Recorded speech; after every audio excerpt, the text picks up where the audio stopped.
Hey guys, coming to you once again on a Friday night, the Crossover Sports Podcast, episode 20.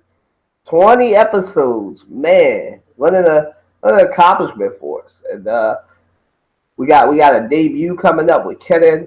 It's gonna be with the fellows. Crossover Sports Podcast, episode 20. I really gotta work on 20 episodes, man. My bad for the echo once again. But yes, once again we are together once again to talk about these sports topics.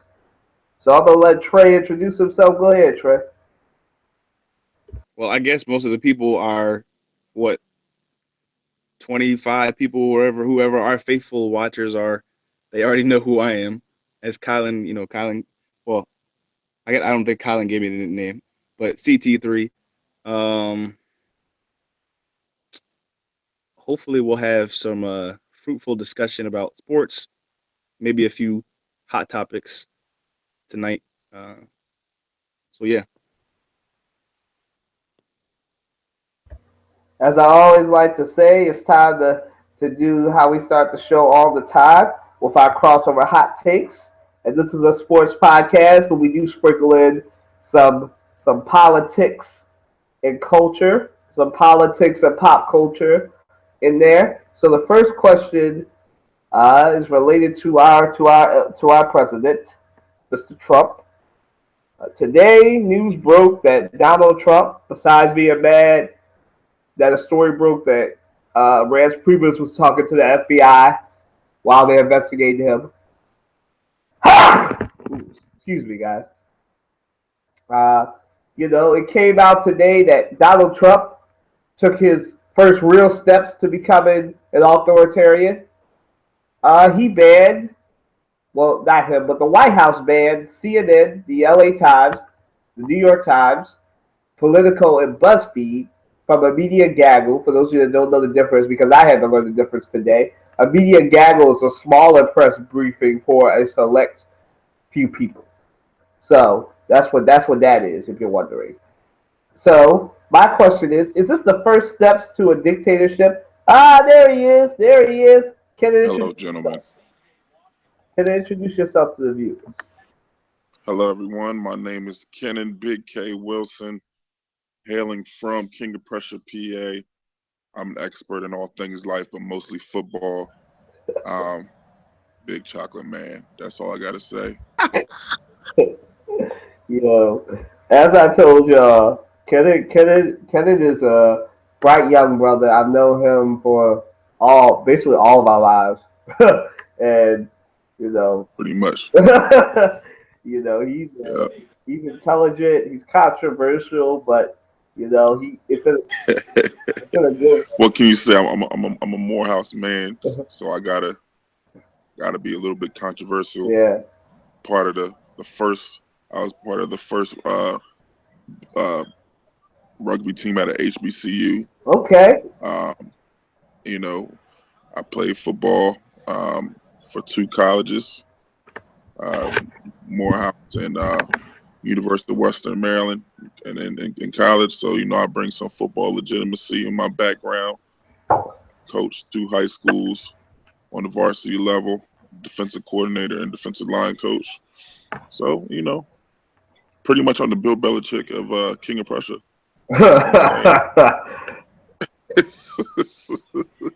But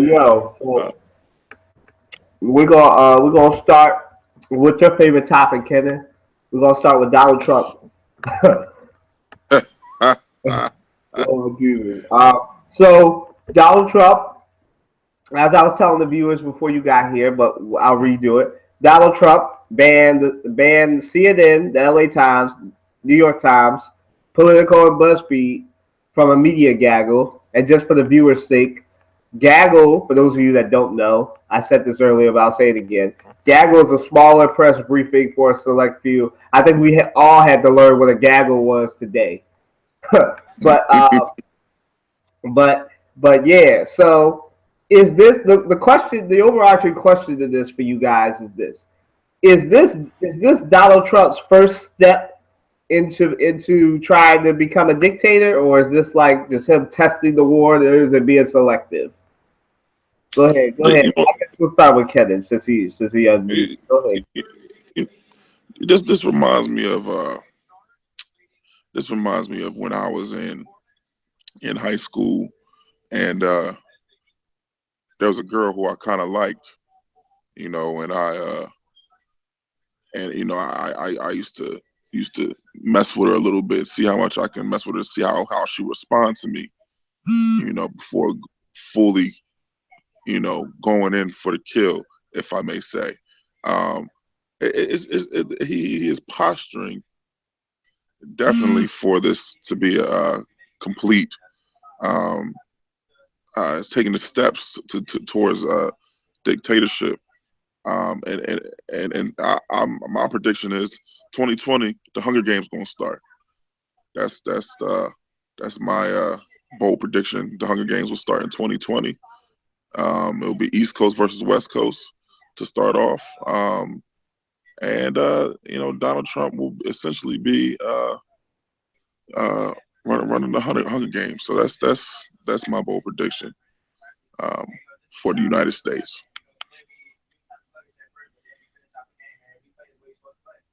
Hello. Still here. I'm just muted. Is that it?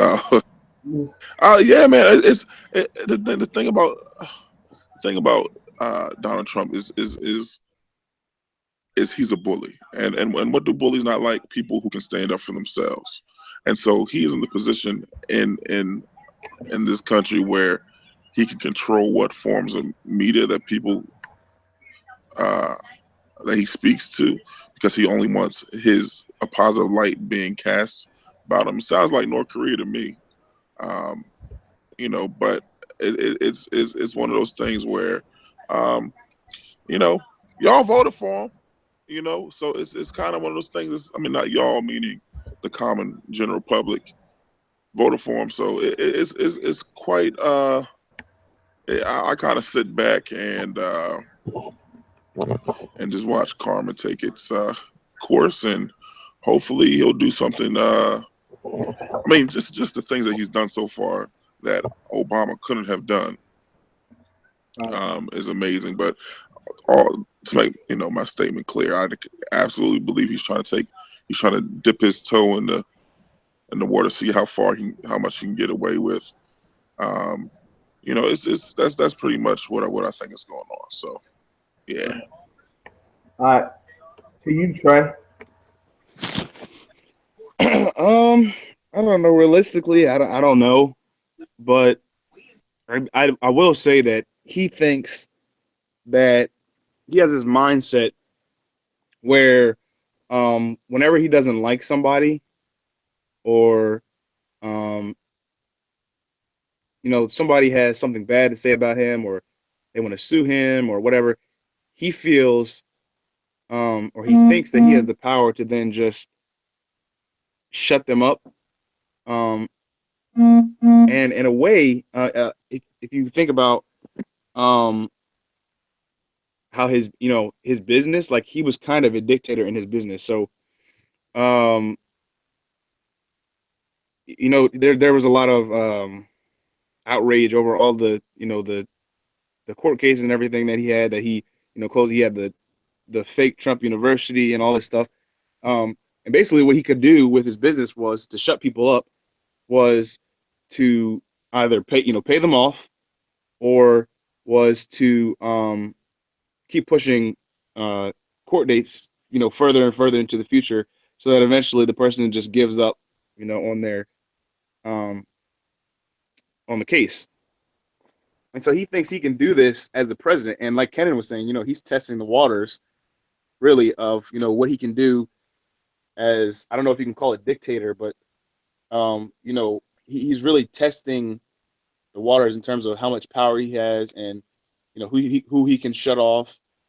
'Cause I mean, like, the shut off, what was it? It was the NY Times, uh, Politico, and CNN. And then, like, Donald Trump has this um, continuous war against media for whatever reason. Like, I can understand not liking not liking the fact that the media might be a little bit biased against you, or some news might not be accurate, and he's testing the waters right now. That he could just shut off people who he doesn't agree with, and that's just, that's really childish if you think about it. It's not a very mature way of thinking. So it like originally when I was thinking about what would it be like if Donald Trump was president, I really originally thought that the people he surrounded himself with would be the ones that would scare us the most and that would do the most damage, and that's shown to be true. But I think I minimized the danger of him actually, just him being president, and I'm starting to see how wrong I was about how much I minimized just the fact that of him being president, how dangerous that is, and the path that he's on right now. Oh man, yeah, yeah, man. It's so he's such a lightning rod because of his petty nature. He is the pettiest president I have ever seen, ever. And Donald Trump combined with this age of Twitter, where everyone can project all their thoughts, is the worst combination of errors ever. Because a mix of a petty, over emotional president mixed with an easy outlet um, uh, to spew impulsive emotional outbursts, it's just it's pretty much you know peanut butter and jelly, of drama. It's the perfect combination uh, for a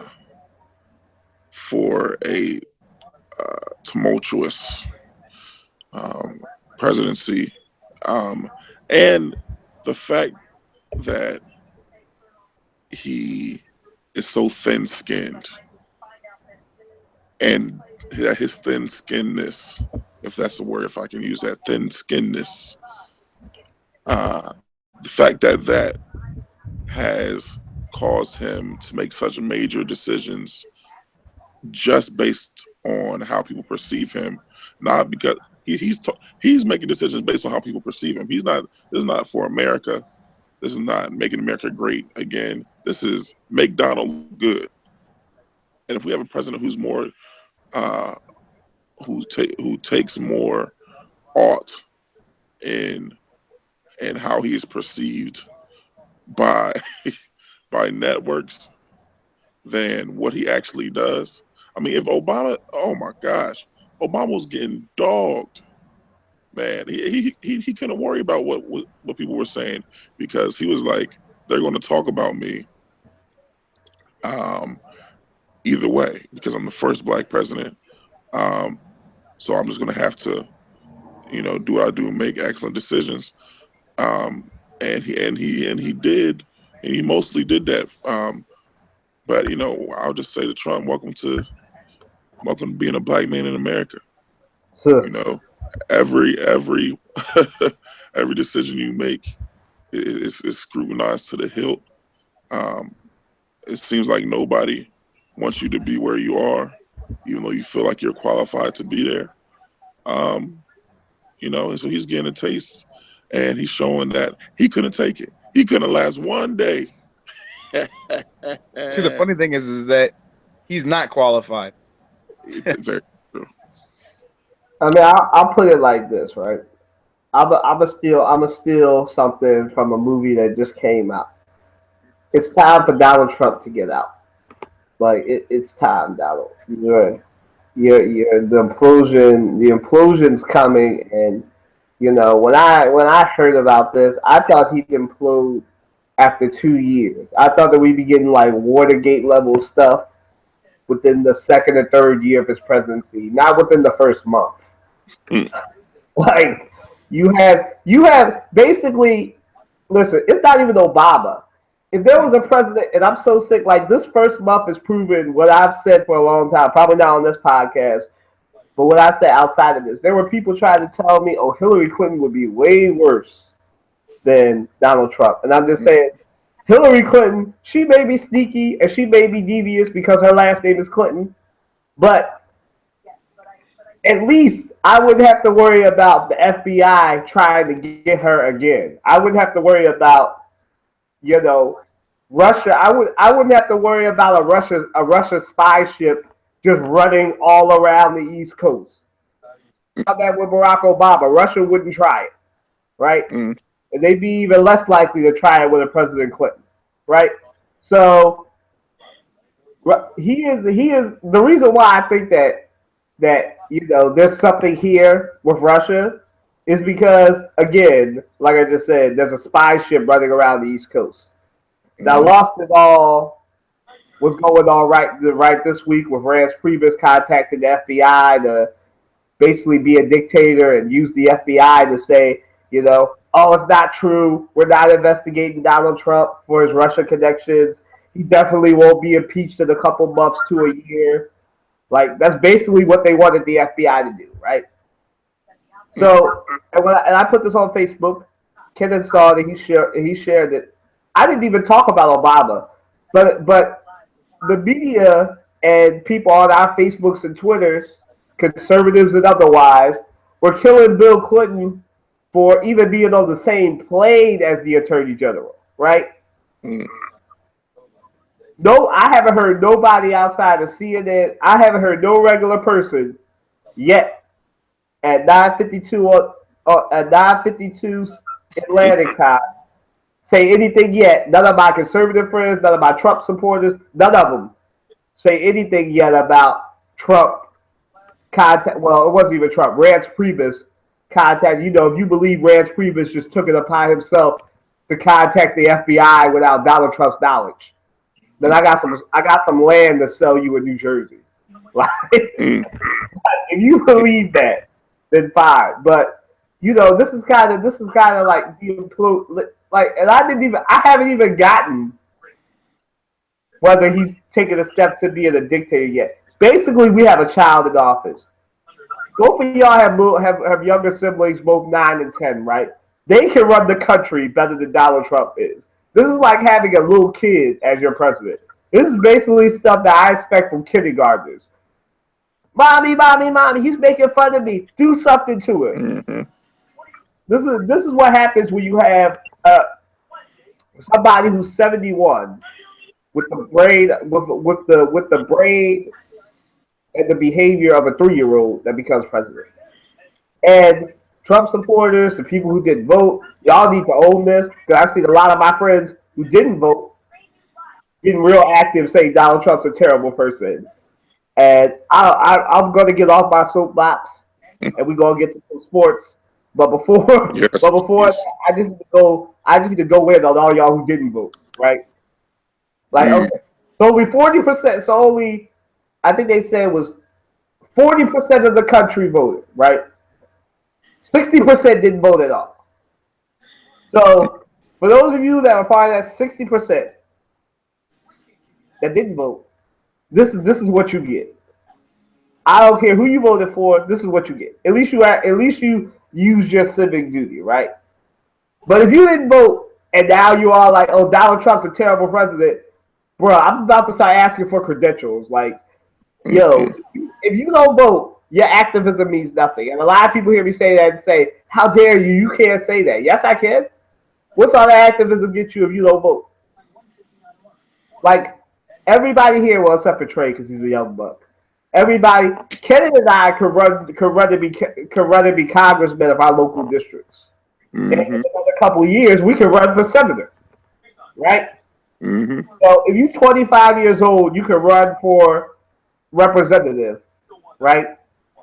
So in 6 more years, Trey can run to be the senator of Delaware, right? Mm-hmm. So like y'all need to do something. The one thing I will say about Donald Trump is he's got people paying attention to everything, which is great. Mm-hmm. The fact that it took a near dictator to get us to pay attention says it all right there. Mm-hmm. But it's great. And I promise we'll get to sports. I know a lot of because we've done it for like 4 or 5 weeks now. We've talked about Donald Trump. It's just that he dominates the news so much. Mm. It's kind of hard to ignore him. And y'all don't know how hard I try to ignore him. But it's just like it's so bad that I'm just like I really hope something controversial happens at the Oscar Awards so that we don't have to talk about Donald Trump for like 2 days. Like I don't even care at this point. Like, but like I think that yes, he's taken a step to dictatorship. He's a child, you know, and some people will say he does have a legal right because of how selective the media gaggle is to say who needs to be there, who doesn't need to be there. But it's just you know the foundation of our democracy is a free press, not a state-sponsored press. Mm. You know, basically Fox News and Breitbart. And this isn't Donald Trump, right? You know, if y'all watch the SNL skits, this is Steve Bannon. Basically, Steve Bannon tells Donald Trump to jump. Donald Trump says, "How high?" Right? Mhm. So that's who's really running the country, right? Steve Bannon. That's who's behind the you know, for those of you that don't know, that's who's behind the travel ban, the more strict immigration enforcement, the wall building. You know, that's the dynamic duo of evil right now, right? Mm. And what's really lost in this, if Donald Trump gets impeached, then we have the real supervillain, Mike Mike Pence. Pence, who will be president. Mm. And for those that don't know, because none of us live in Indiana, some of us might have family in Indiana, but none of us live in Indiana. For comparison, Mike Pence is like the more extreme version of Chris Christie, right? So, so, so that is for those of you that don't follow politics and you need a measuring stick. That's the measuring stick for Mike Pence. He's like a skinny, more extreme version of Mike Pence. I mean of Chris Christie. That's Christie. So, like the people in Indiana hated him, man. From what I've heard, I don't live in Indiana, so but that's where we are. I'm gonna let y'all get y'all final thoughts, and then we can head to some sports things. Trey, I guess you were in the midst of something, so you got anything to add, and then we'll go to Ken and me, and we can talk for these. I don't know, man. You right on. Like, we really have a child in office, and like you said, Steve Bannon is kind of, or Donald Trump is kind of like Steve Bannon's puppet. And I think they did an SNL skit just like that, where you had Steve Bannon as a puppeteer controlling Donald Trump, which is so true. And it's scary. Um, but I mean, he's now president, and I voted, so I can. But for those who didn't vote, you're right. Like, you didn't vote, and now he's president, and now you want to complain? Like, you should have voted. Me. Well, in my opinion, it's Trump is the presence of Trump to me is one white fear personified. Two, the presence of Trump, and how he runs the country is a representation of what America thinks is great about itself. That people say make America great again. What the general American thinks is great about America is that America can do what it wants without consequence. And that's a scary thought, that most America likes America and loves living in America because they like being big bad America and they can do what they want without consequence. Well, what do we know about bullies? All it takes is for one person to punch them in the mouth, and then they're no longer a bully. So, it will be a very, very interesting tenure with him as president. And I don't want to talk about this man anymore. It's ruining my You're not advocating that we punch Donald Trump in the face, are you? Not me personally, but I'm saying, like, there might be a country out there. Hey, look, they already punched Richard Spencer. I guess we should go for Steve Bannon and then Donald Trump. Oh yeah, Well, yeah, man. Listen, I'm not advocating violence against the president. I do not want a couple big burly FBI agents showing up at my door. So, Sorry about that.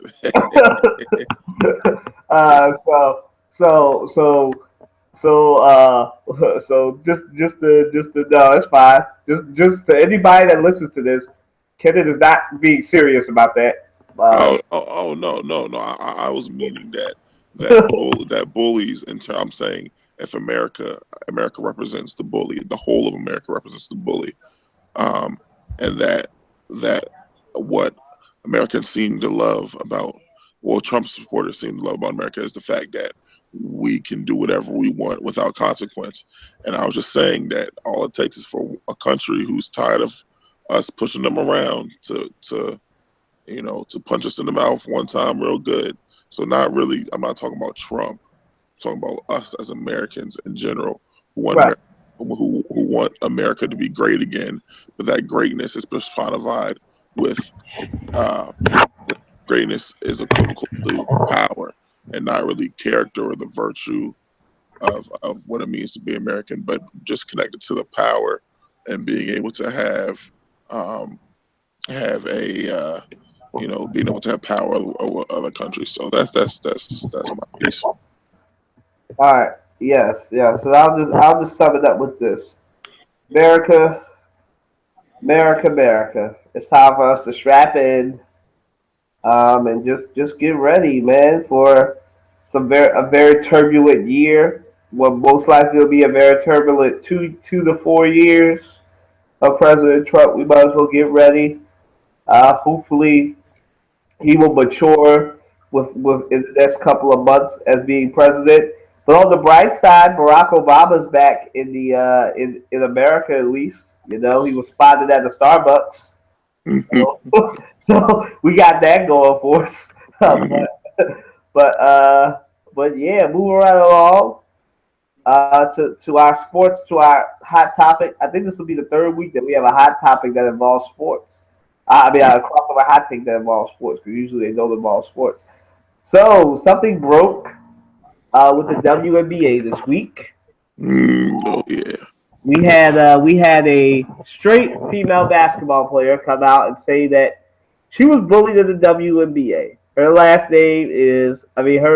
name is Candace Wiggins. I don't think there's any relation to Andrew Wiggins in the in the NBA. Just in case anybody's wondering, I don't think there's a relation, but I'm not sure. So, so there's that. And she was saying that she was playing into the stereotype, but she would know because she's the WNBA player. She's a professional basketball player. But she was saying that I think she said 98% of the league is gay, and there's only like 2% of the league that's straight or something like that. And she was saying that she was being bullied in the WNBA. Nobody really stood up for her, and basically she was being bullied because she was the straight basketball player in a locker room full of, for lack of a better term, lesbians. So fellas, what you think about that? The WNBA bullying. So what do you think this means? I know people like before I let Trey answer, we'll do the reverse this time. Reverse. We'll let CT3 answer it. But something I want y'all to think about is we have Breanna Stewart came out and said, who I believe. I don't know if her orientation is out there yet, so I won't hazard to guess if she's gay or not. But Breanna Stewart came out and said that it's a different WNBA. We're more supportive. Of course, somebody's got to follow the sword and defend the NBA. So that and everything, and I believe that she's being genuine because I like Breanna Stewart. So I believe that. But you got one player saying it. And she's not doing interviews and everything. But so guys, what you think about that? Go ahead, Trey. Or if you want us to come back, we can start with Kenneth. I don't know, but go ahead, Trey.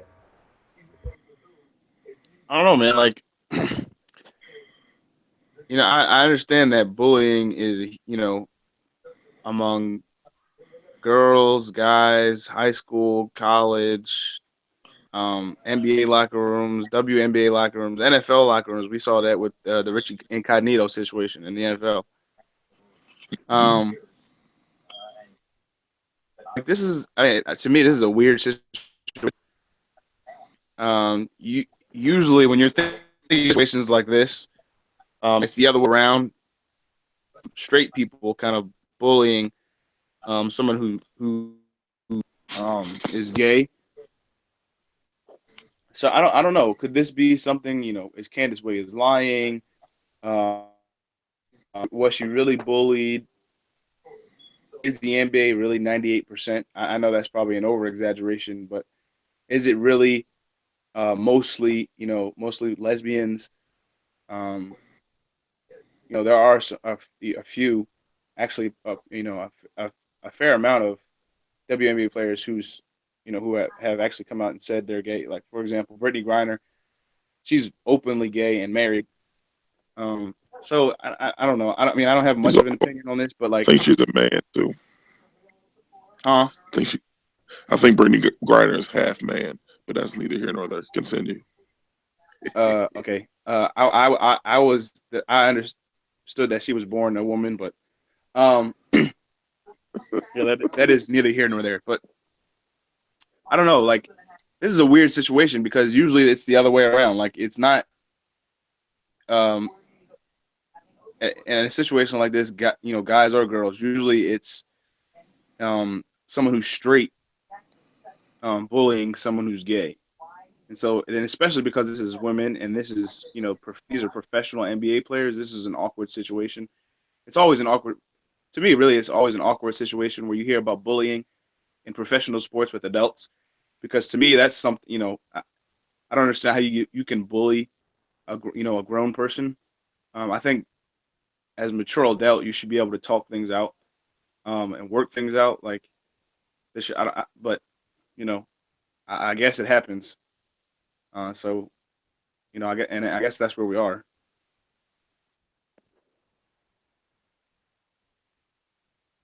All you, Kenneth. Well, I I feel like I have a unique view of this, being uh, coming from Morehouse College. For those who don't know, it's a HBCU, historically black college, one of the most famous historically black colleges, with graduates such as Samuel L. Jackson, Spike Lee, Martin Luther King Jr., um, Edwin Moses, more recently Herman Cain. Remember that name, Herman Cain. Um, the school is an all-male school, and it is predominantly, if I had to say a number, I would say 65% homosexual, 35% heterosexual.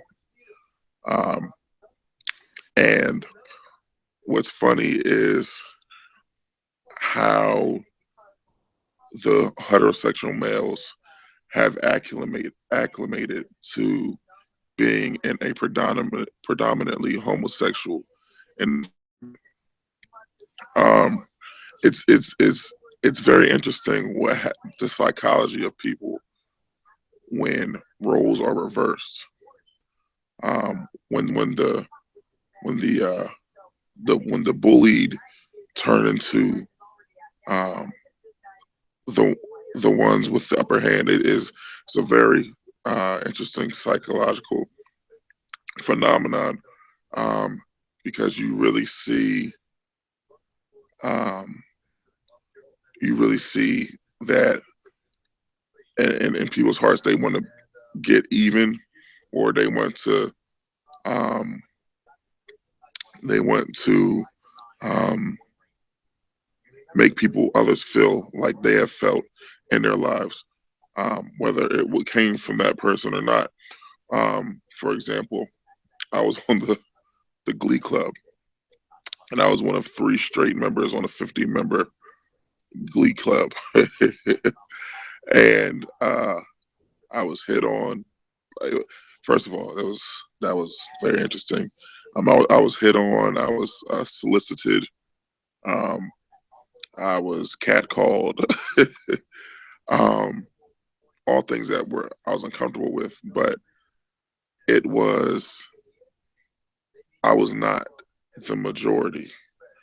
And when you're not the majority, it can be intimidating sometimes to adjust to being the the minority. And so but it's very interesting. What adds a different twist is the whole bit of sexuality. Um, it, if it was just a race, if it was a race thing, I feel like she could adjust because she's a black woman, um, and she's grown up in America, and I'm sure she's been in environments where she was the minority. But when it has to do with sexual preference, that adds a different twist to the whole equation, because not only she is she is openly heterosexual and a homosexual, and she's saying 98% homosexual environment. So she is strongly stating that she does not agree with the lifestyles of 90% of her coworkers. Uh, that can be intimidating, I think, and if she is openly stating it, if it is bold enough to take it to the newspapers, I can only imagine the things that she's saying in the locker rooms, um, and and so she is rubbing 98% of her coworkers the wrong way. So in that, you know, and say there's a 2% that's on her side. Um, if you rub 98% of your coworkers the wrong way, it's gonna be hell to pay at work. That's for doggone sure.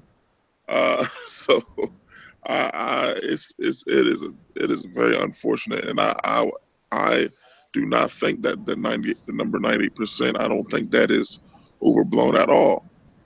I would definitely say that having I had a good friend of mine. She is a professional basketball player in Europe now.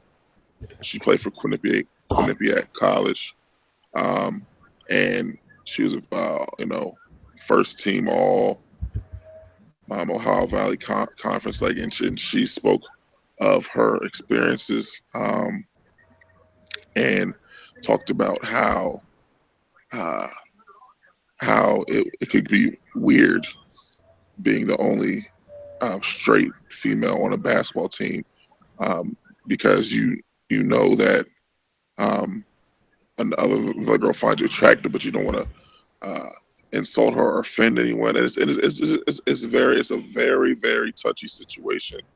Um, but I think it shows the character of people. Um, for those who have been bullied, like a lot of people in the homosexual community have been, when the tables are turned, what do you do to those who you can be kind to? And it seems as if they're choosing to oppress her for not believing in their lifestyle, which is very unfortunate. All it is to me is a rollover of the the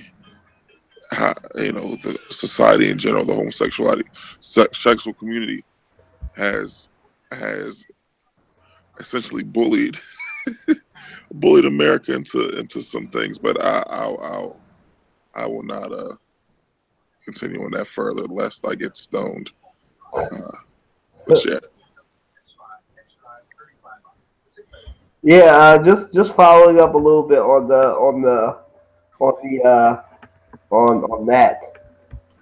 that beautiful soliloquy. We have, so I'm doing a little digging on Miss Wiggins. She's a Stanford grad. I don't know what it is about Stanford grads and being bullied, but apparently it's a thing, because it's the second Stanford grad that's been bullied. If y'all remember Jonathan Martin, as Trey talked about, the person who was bullied by Richard Incognito. So she went to Stanford. Good job, y'all. Shouts out to all the Stanford grads listening. She played for the Tulsa Shock, Los Angeles Sparks. Her last team was the New York Liberty in 2015. And she hasn't played since March 22nd, 2016. That's when she announced her retirement. And so I guess it took her a year to decompress. And when you play in NBA basketball or any kind of sport, since we have three athletes here, former athletes, a couple football players, a couple basketball players too. As athletes, we are taught to compartmentalize. We are taught to think about the next game, work to the next game, and compartmentalize everything. And so I guess after retiring, after getting some chance to get her bearings under her, she started remembering, the different things. And because we'll never, even as athletes, we know that there's certain things that happen in the locker room that we'll never tell our family members. And I'm not saying that all this happened in the locker room because it sounds like this was over because she never mentioned a specific incident. It sounded like this happened more than once, that she was bullied. As Kenneth said, you got a couple of times with a minority. And we've seen a lot of examples of that where the minority oppresses the majority and everything. We've seen it in South Africa. I know that's a more extreme example, but definitely in South Africa, we've seen it. We've seen it in some cases. I'm failing to think of some more. We've seen it with apartheid. We've seen it in the Middle East. We've seen it in a bunch of places where the minority of a whole place or a specific place that's bullied and tortured goes and oppresses another minority and everything. And it just speaks to, now none of us here are gay, but we know that there are larger issues with the gay community and the African American community. Now, Candace Wiggins didn't say anything about the race of people, the ethnicity of people who oppressed her. So a lot of this is stretching on my part, but I'm just going to assume that was probably because of the makeup of the WNBA is equivalent to the NBA, in which it's majority black. It's probably a good mix of people that were bullying her. So I'm not going to blame that on that. But it does speak to something that, as straight men and as people in the heterosexual community, we don't really talk about. And as far as the black community too, because I know I have a couple of friends who will readily tell me that, you think that people are against you because of your skin color, but it's worse in the homosexual community because it seems like a couple of my people who I know that are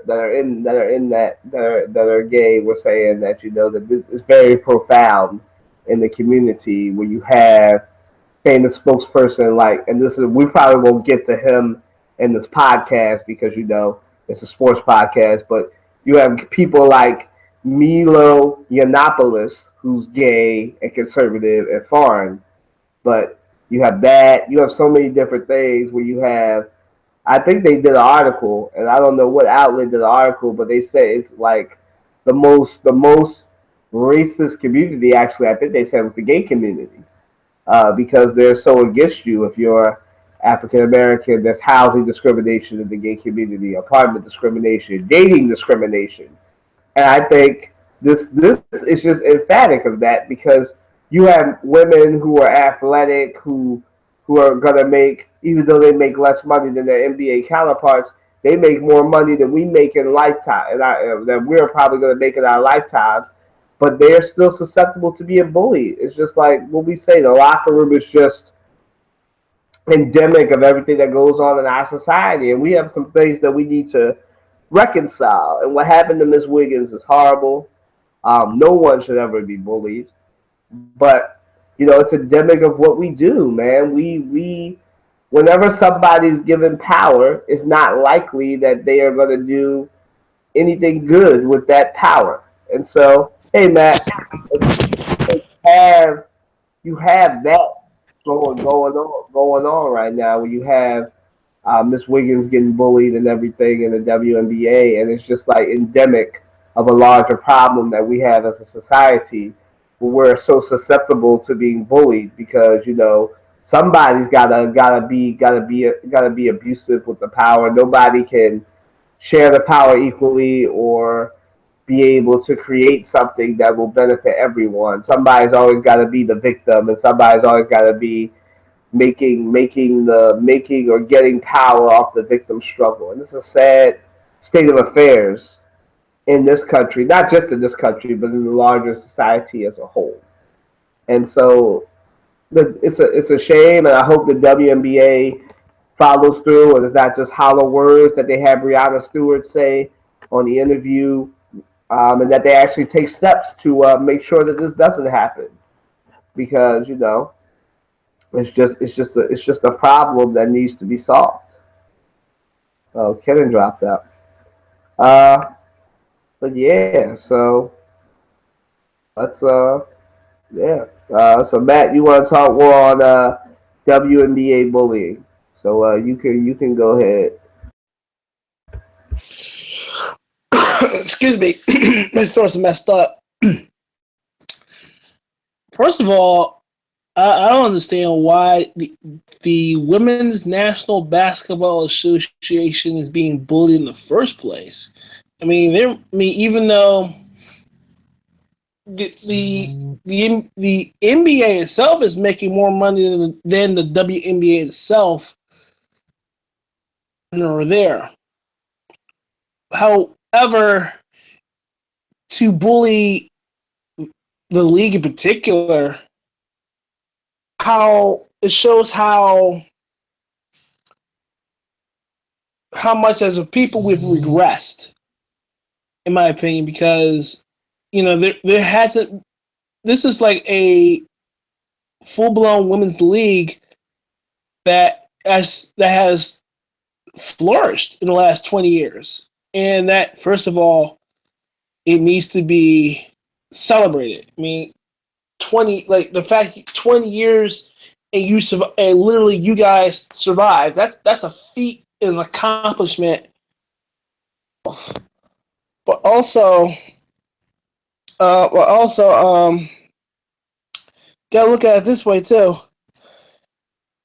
It's not right and it's not fair to literally go out your way and bully players. They're people at the end of the day.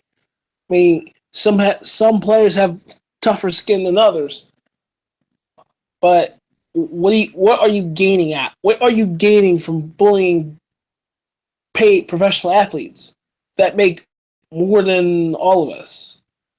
Even though they're not making more than they're not making more than their NBA counterparts, but they're still making more than all of us put together. I mean, so you have two options here. You can either do something about your situation, or you can pretty much complain about your situation and do absolutely nothing. So, with that being said, excuse me. With that being said, it's time. Honestly, it's a waste of time and a waste of energy to even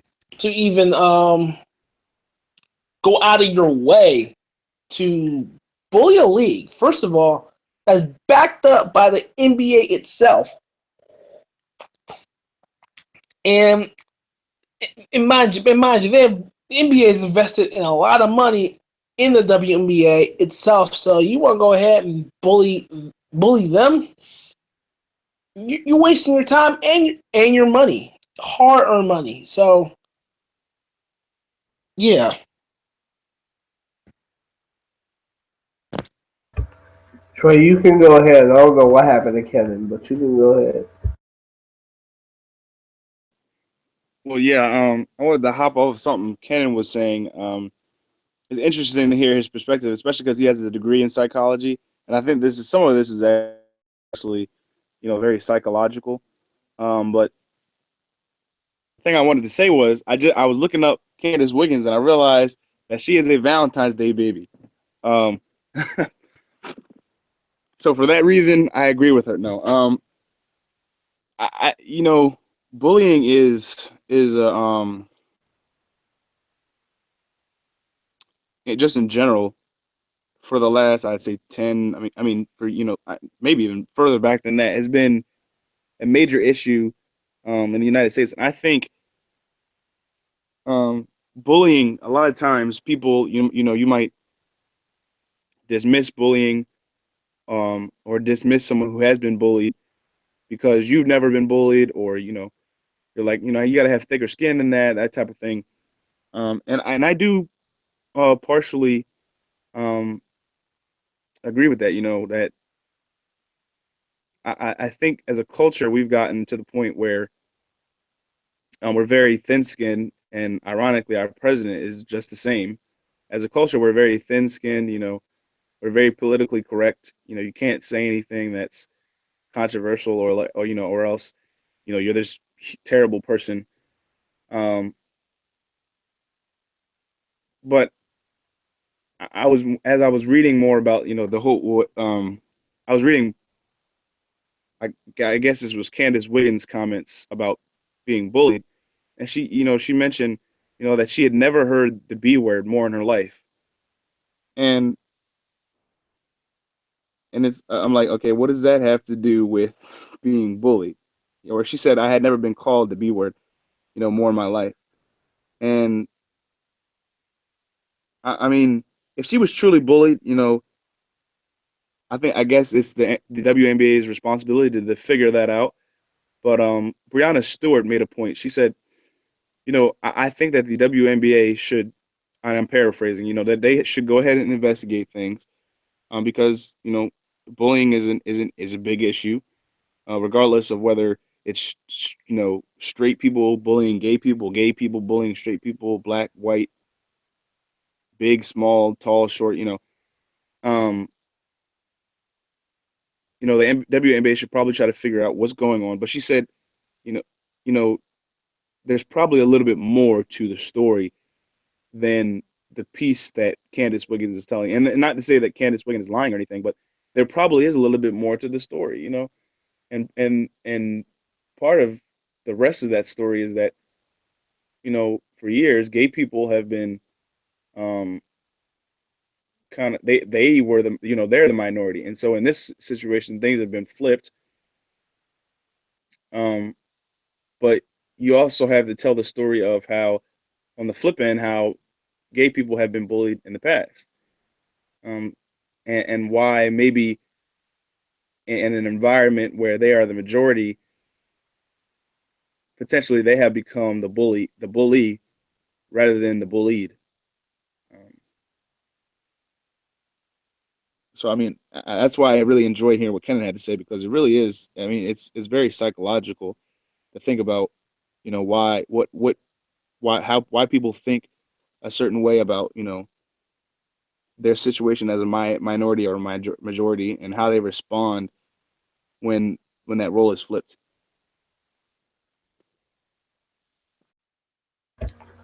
Yeah. I mean, I guess to wrap it up, bullying is wrong. Definitely want to wait to see what happens as more information comes out about what actually happened to Miss Wiggins and all that. But bullying is wrong, but it's very endemic of our society as a whole.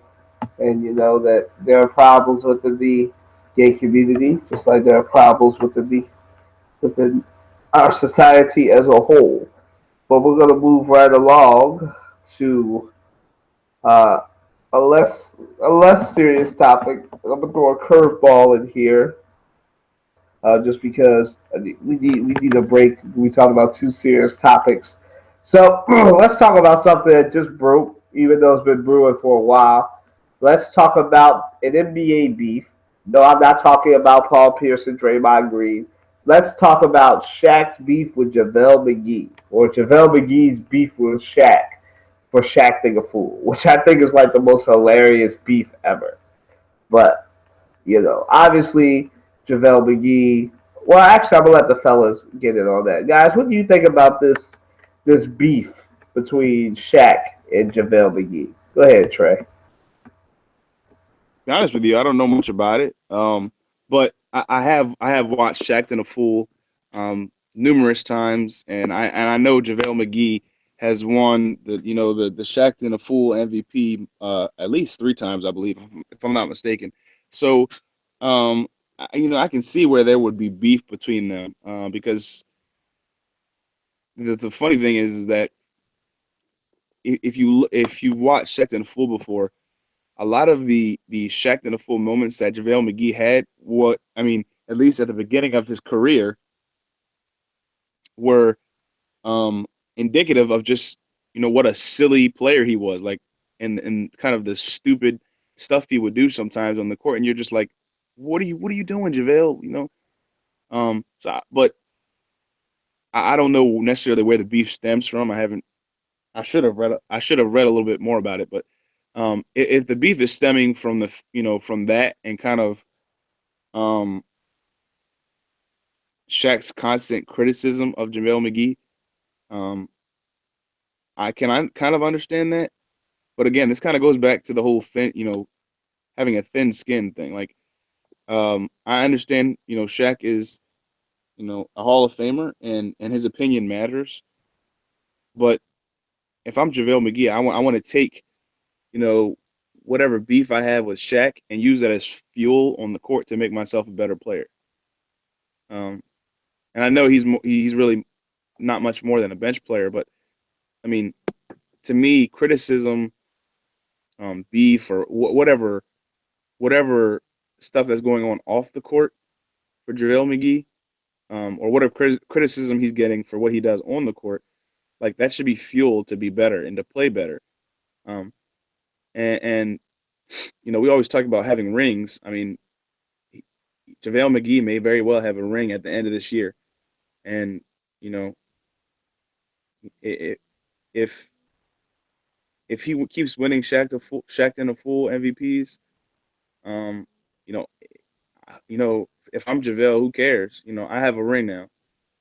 So I mean, to me, I think sometimes stuff like this is a little bit of nonsense, but like, it is kind of funny because if you've never watched Shaqtin' a Fool, you should watch Shaqtin' a Fool. It's not just JaVale that he makes fun, that Shaq and that crew makes fun of. Nick Young was on there. I remember this is way back when it first started. I remember Nick Young was on there. He was on a fast break and shot a layup, and like the ball slipped out of his hand or something, and it went over the backboard. So I mean, it's not like he's just criticizing JaVale McGee, but JaVale McGee seemingly has been over criticized.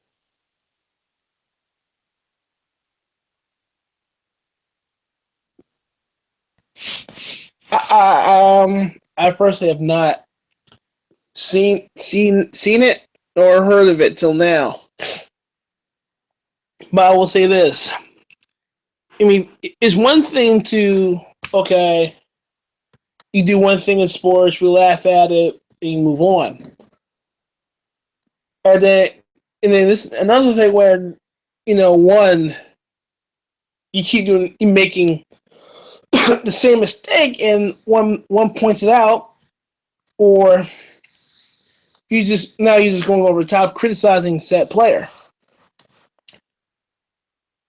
I will say this, I don't know the story too well. I don't know the beef too well, if there's such a thing as a beef. But with that being said, you have to look at it this way. You have to, you can't, if you want, it's one thing to criticize a player or a team because of what you see or what you hear or whatever. That's one thing. But to overdo it, to take it over the top, after a while, it's like, okay, enough's enough. When do one cross the line? And with this situation, I mean, like, Shaq, you have 29 other basketball teams in the NBA that you can criticize heavily, and about 300 some odd players that you can criticize heavily. Hell, you can criticize LeBron for all I care. But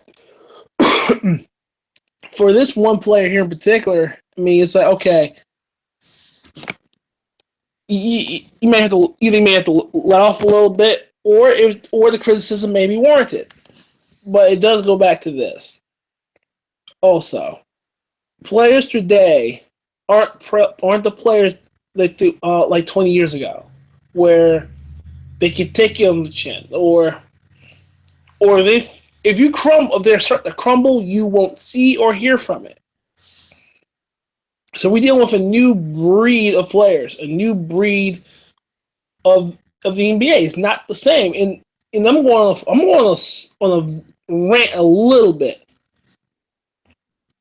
This NBA 20 years ago ain't the same NBA 30 years ago. It ain't the same NBA 40 years ago. Let alone it's not the same NBA 10 years ago. The league will continue to evolve. And unfortunately for some of these players, a lot of these players have gotten a wee bit softer. That's a wee. It's not to where as though you may say, hey, you stink, and this, players start crying. We ain't got to that point. But players nowadays handle things differently. And now with social media and instantaneous news feeds that we get,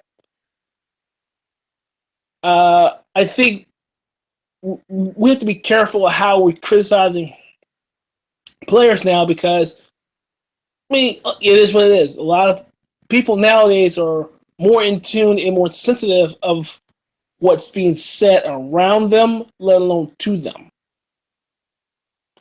So, with that being said, unfortunately, we as a people have forgotten somewhat about how to handle when one's criticizing you too much. There are two options: you either go do something about it or do nothing. So, with that being said, these are different types of players now, and for the most part,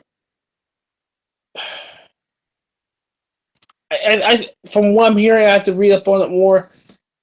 I mean, Shaq may need to eat Hall of Famer or not. Shaq may need to ease up on the comments just a wee. So that's my take on it right now. Well, let me just say, Shaq has always, and I love Shaq. He's one of my top 5 favorite basketball players. But Shaq has always been a fool, man. Shaq. We talked about bullying, right? Shaq has never been a bully, but he has been a victim of bullying a little bit.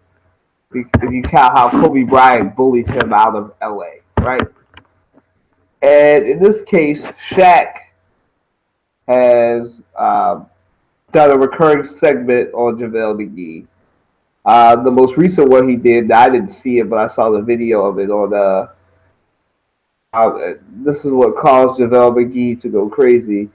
He did a Doctor Strange segment, yes, based on the movie, with Shaq as Doctor Strange, with recurring clips of all of JaVale McGee's bloopers in the last, I guess, four seasons showing up. So, and that's what and Shaq was told. Now Shaq said this last night that he was told by Draymond Green as an emissary for the whole Warrior squad, because they saw what this was doing to JaVale McGee, and by all accounts, JaVale McGee has been a great player who has worked really hard now that he is on a championship caliber team to, fit in, not be a problem, not make any stupid plays. It has really become like basically the Warriors, a big role player for the Warriors. So Draymond Green told him that, you need to ease up. He came to him with respect, that told him that, that JaVale McGee isn't a fan, and by extension, because he's on their team, the Warriors are not a fan of Shaquille O'Neal continually making JaVale McGee's bloopers from 4 years ago still relevant and not relevant to this season. Now, Trey is right. Shaq Think a Fool is something that is a very good segment, but it's also very timely because it talks about the bloopers that happened during the week. It doesn't go back 3 or 4 years to, recurringly make fun of a player who finally got into a good situation, right? And so that's what kills JaVale McGee. What was their thing on Twitter? So I can recount it with the clean version. Basically, at the end of their tweet storm last night between Shaquille O'Neal and McGee, JaVale McGee basically told him, "You're not going to do anything to me." Shaq threatened him. JaVale McGee replied, "Oh, so this is what police officers do. They threaten people now." Uh, there's a lot of stuff. JaVale McGee really went off on Shaquille O'Neal, called him a coon, which is not the first time he's called Shaq a coon, and so so for Shaq's sake, and for JaVale McGee's sake, I think I definitely agree with Matt. I think Shaq should ease off of JaVale McGee just because of how upset he get, and you would be upset too. And just to throw in a little bit of disagreement, yes, these players are very different from their counterparts 20 or 40 years ago. But I think what most people don't understand is Ken and I kind of talked about in the last segment. I don't even know what happened to Ken. I hope he comes back. But you have these things that happen in the NBA where JaVale McGee is on a better team. He's trying to be a better person, and it's kind of like what happens to all of us. You try and make a change. You think you're in a better situation, and somebody brings up your past. And in this case, Shaq is bringing up 4 years of JaVale McGee's past and forcing him to relive it after being told that, by one of the team's leaders to Shaq's face during All-Star weekend, excuse me, and I'll keep emphasizing this, they told Shaq to ease off. And so Shaq didn't heed the warning, and now you have Kevin Durant and Steve Kerr coming out in JaVale McGee's defense, kind of coming at Shaq. So, Shaq, we all understand Shaq has a segment, this is money, he works at TNT, but, you can make fun of other players besides JaVale McGee. If no one else has anything to add. Yeah, I did want to add something. You have to understand the context of Shaq and the Fool. And so like Shaq does, they do, Kenny, what's his, Shaq, Kenny, and Ernie and all those guys. They do make, and Shaq and the Fool segment, they do make fun of other players. But like I was saying, JaVale McGee has been an overwhelming, has had an overwhelming presence in the Shaq and the Fool. And like I said, they kind of every year Shaq does like a Shaq and the Fool MVP or Shaq and the Fool Person of the Year, and JaVale McGee has won it 3 years or something. Out of the 5 or 6 years, JaVale McGee has won it 3 times. And so, and as I was reading some more about this, it really was even more than just like making fun of him. Like Shaq thing, it was more so that Shaq was essentially calling JaVale McGee stupid and unintelligent. And so JaVale McGee, if anything, really has had a thick skin. And now now that, he's on a good team, he's playing well. And if you really think about it, him playing well has actually been great for their team and helped keep them together, as help their chemistry to grow. Excuse me. And I guess JaVale McGee is just fed up with Shaq, essentially calling JaVale McGee stupid. Now I don't think he respond in situations like this. You try to keep the moral high ground, that type of thing. But it's a I think this will blow over. Like hopefully, yeah, because I do love Shaq, and I've actually always liked JaVale McGee as a player. And I thought, once he got his head straight in terms of his ability to focus on his game, and not try to play outside of his game. Like, he's a solid player, but I mean, it's I don't necessarily think it's a so much bullying. I think it's just Shaq has gone overboard and doesn't want to admit that he's gone overboard with his criticism of JaVale McGee. And so, but I mean, this is something that's gonna pass. Like, everybody's talking about it right now and has some buzz, but in a little while it'll pass. And I mean, hopefully Shaq understands. Okay, I need to back off, and hopefully he does back off. But who knows?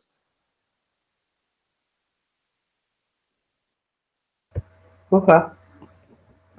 I just want to clarify. I'm not saying I fully understand the concept of Shaq to the fool, but like I said, and like I think we're all in agreement that Shaq went overboard with JaVale McGee, and I know you understand. I was saying it more for Matt.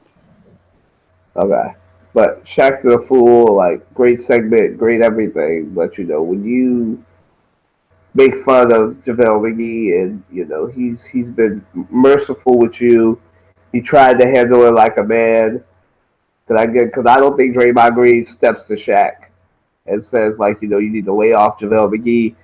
If as a teammate he didn't know that somewhere in that locker room everybody knew that JaVale McGee didn't like that. So Draymond Green, as the leader, obviously there's three leaders on that team, but the main leader is Draymond Green. So when Draymond Green steps to you and tells you like, "Yo," like I have no idea how that conversation went last weekend. But I can imagine it went something like this because Draymond Green's from Michigan, and so you probably had Draymond Green say, "Yo, Shaq, I know you have a job, but you need to lay off of my man's right now. He's on a better team. He's doing better. Stop poking the bear, right?" And Shaq kept poking that bear. So and now JaVale McGee is very and rightfully upset that he's been the target of Shaq being a fool for 4 years now.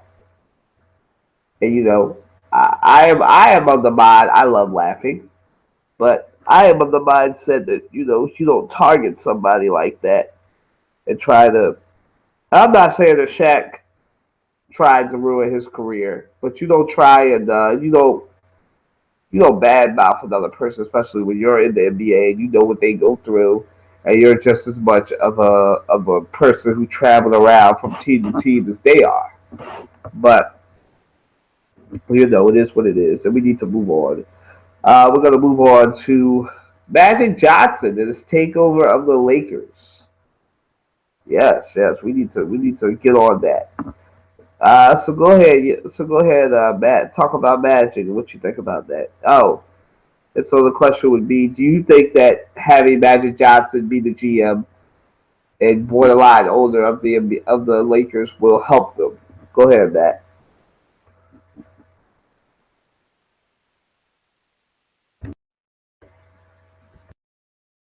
Oh, Matt's gone. Go ahead, Trey. Well, and then there was two. But yeah, I mean, I was surprised. Like when I heard Nobody likes me today. Gee whiz. when I heard about Magic Johnson, or when I heard about Mitch Kupchak and what's his name, Jim Buss being relieved of their duties, and now Magic Johnson is president of basketball operations. I was like, wow, okay, Magic is now in a position in the Lakers organization where he has some power to do some things. He's been very vocal with the Lakers, in terms of what they should do with assets and that type of thing. But as we've seen with Phil Jackson,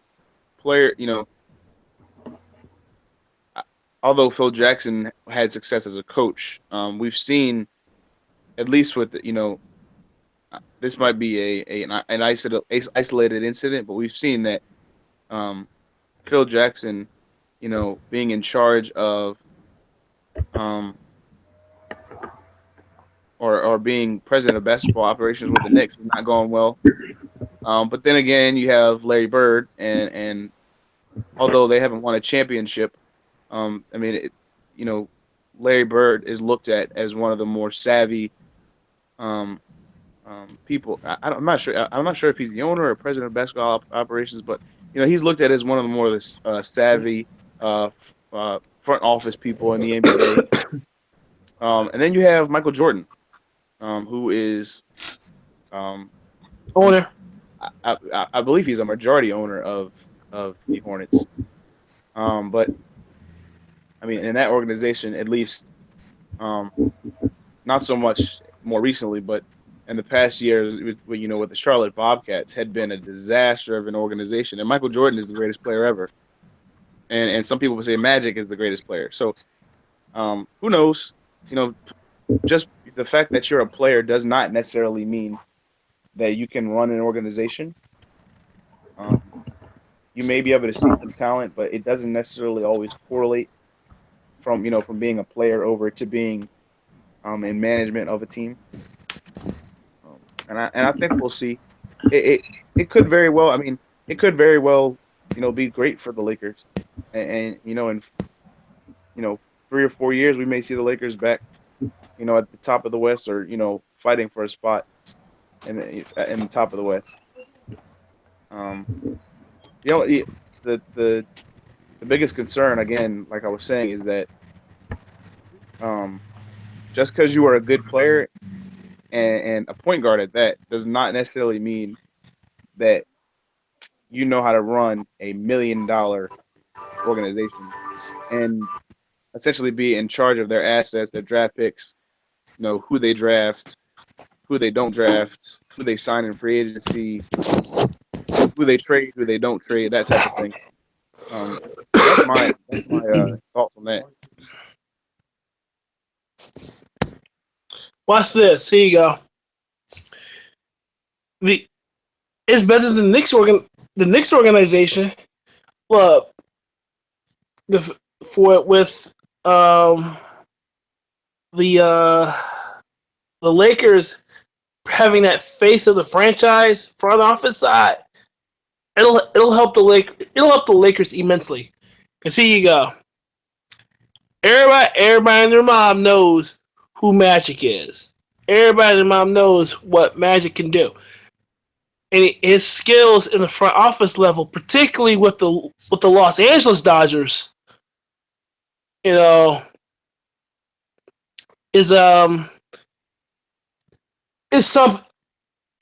something there. So I don't see a problem with Magic running the Lakers, because, and I agree with Trey on this one.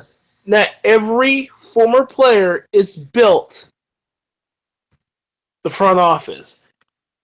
Now every player is built for the coaching position. Come on, let's take a look at Vlade Divac and his dumb moves and dumb stupid moves that he made.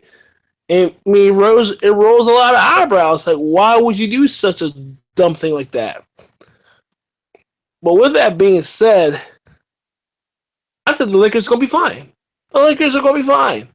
I mean, I forgot who runs the Lakers now, but it was a mess after the doctor passed away. It was a mess, and to finally see some order back in LA, they'll be back within the next few years. But I'm finally happy to see that the Lakers are going in the direction where they're supposed to be going in the first place. So that's my take on that one. But it's better than the Lakers. No, it's better than the Knicks and that dumpster fire. It's better than this Sixers organization and their lies. Is better than when LeBron took his talents to South Beach, and next thing you know, the owner there had a tizzy fit. So I mean, plus if you think about it, the Lakers is a very classy organization. A classy organization, always has been the class of the NBA. So for them to be where they are at this point is borderline embarrassing. That's my spin on it. So I'm very happy for Magic.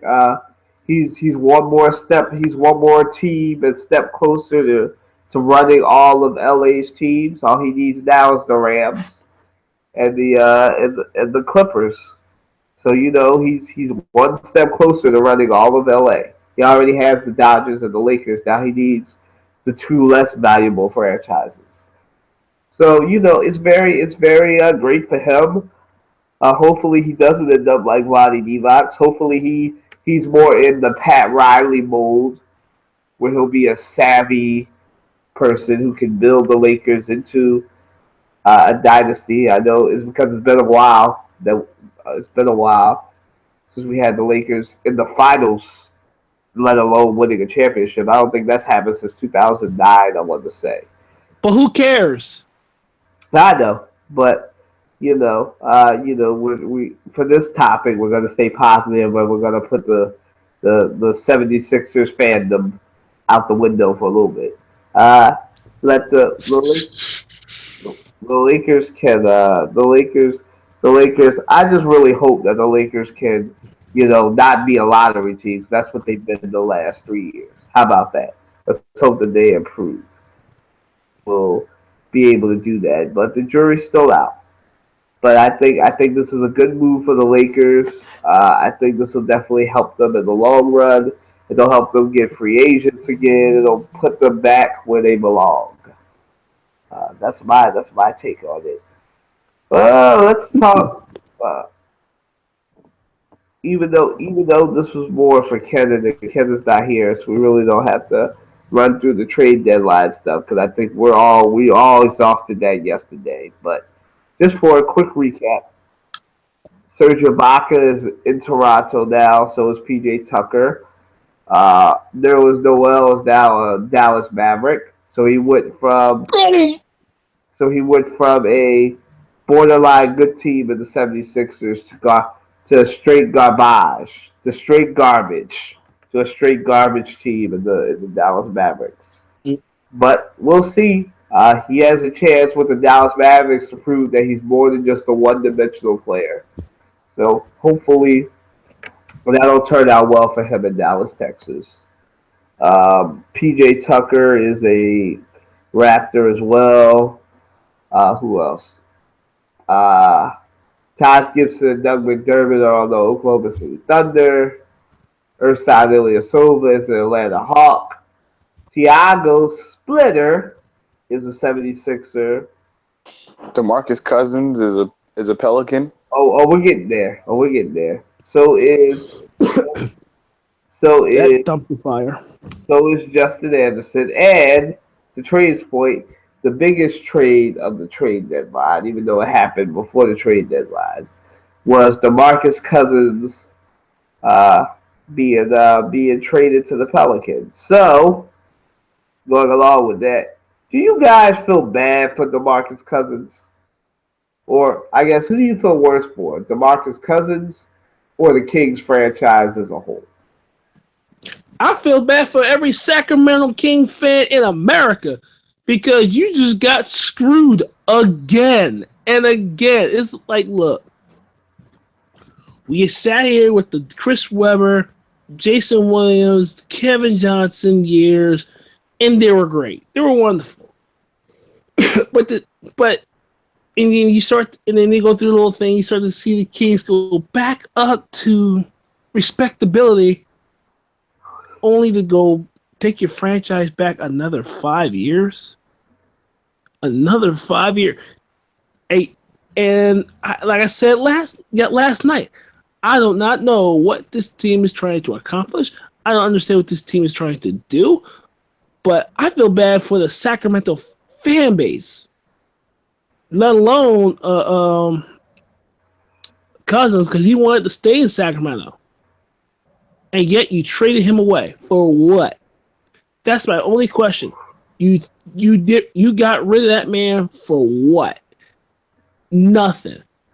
That's the bottom line. You got rid of him for nothing, and you're gonna pay for it for another 3, 4, 5 years, or maybe longer, because they're a sapping piece of mediocrity right now.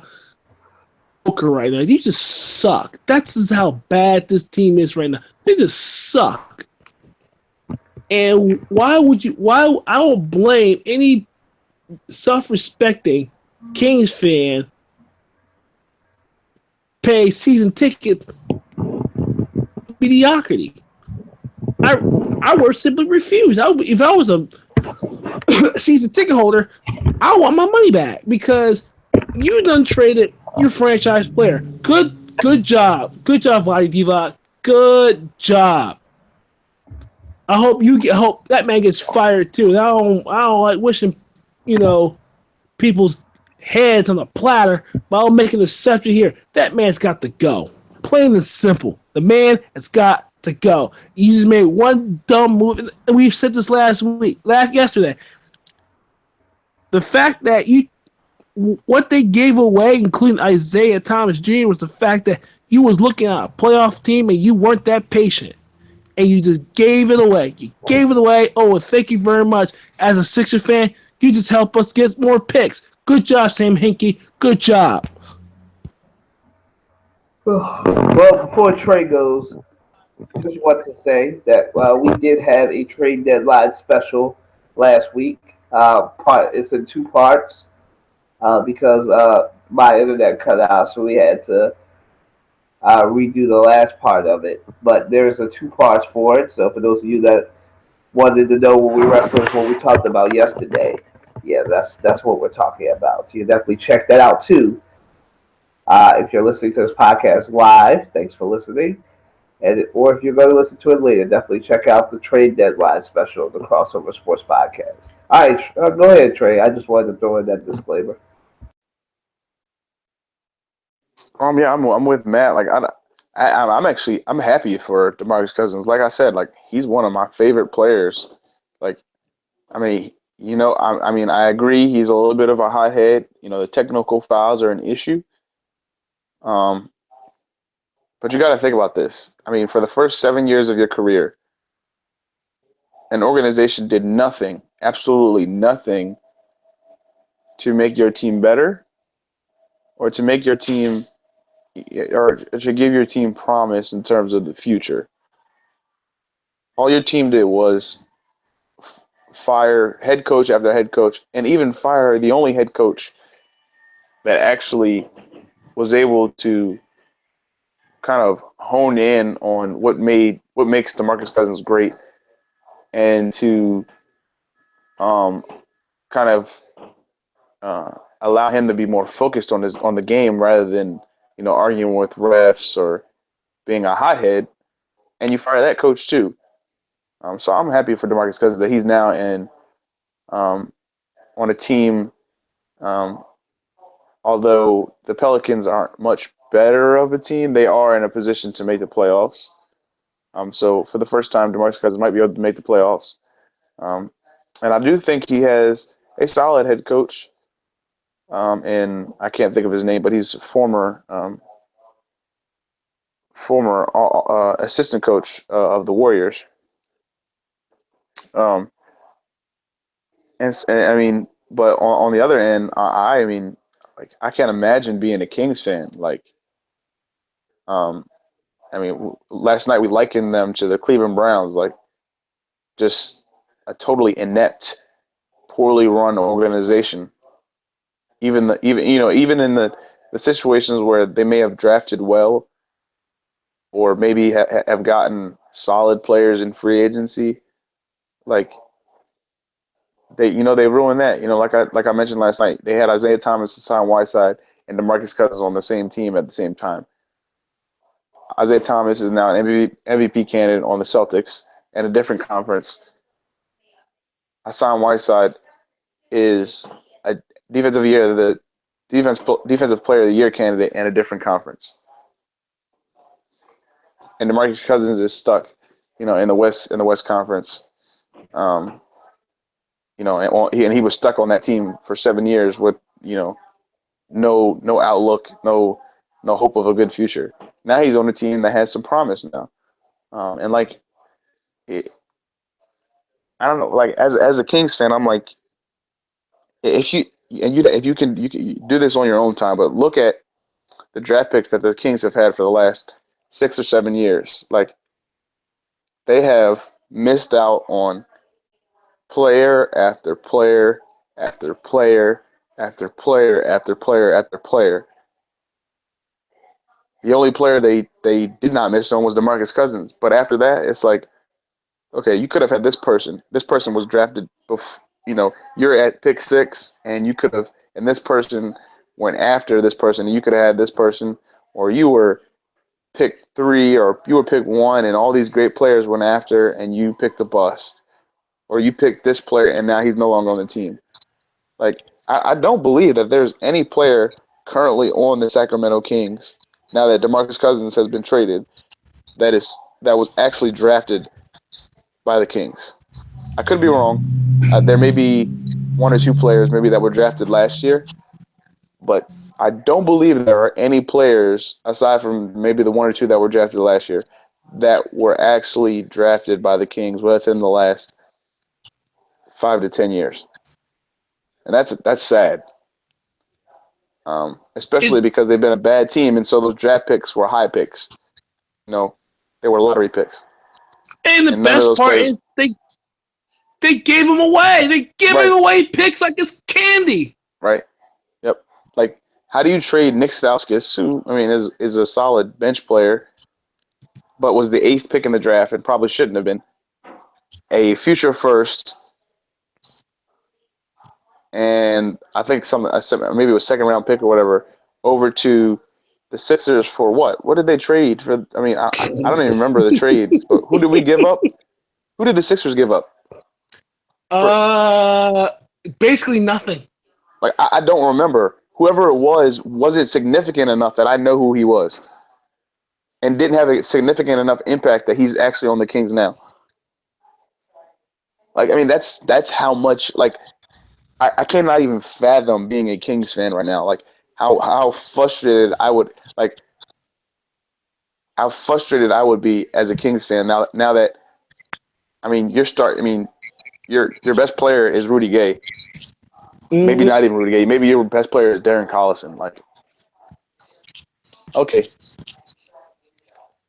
Like, I don't know. I just feel bad. Like I said, if I was a Sacramento, first of all, wasn't they threatening to leave Sacramento in the first place? Arena, want a new stadium and stuff like that. Because the way the owners, I think they are Indian, I think, or no, the Middle Eastern. I'm like, first of all, this Sacramento King franchise has been moved around since its inception. I think there were the Rochester Royals at one point. That's how this team goes far back as. But with that being, that's neither here nor there. This Sacramento franchise is a mess. It is. You talk about you meddling in the affairs of the 76ers. Excuse me, you should meddle in the affairs of this team. This team's a mess. And the last thing, this team. Now you got rid of DeMarcus Cousins. It's a joke. It's a joke now. It really. How can anyone take this team seriously? I find it amazing. It really is amazing. So I'm I got nothing. It's like the Knicks. You thought the Knicks were bad. This is worse. And I've said this last night. I'm surprised Carmelo didn't ask for his walking papers. The way that dumpster fire is.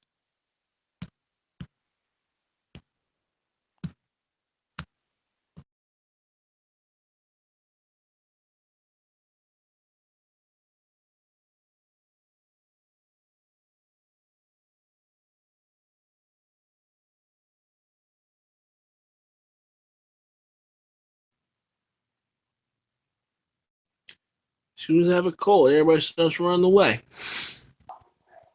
Colin? Maybe Colin walked away. I don't know. My bad. I'm here. My bad.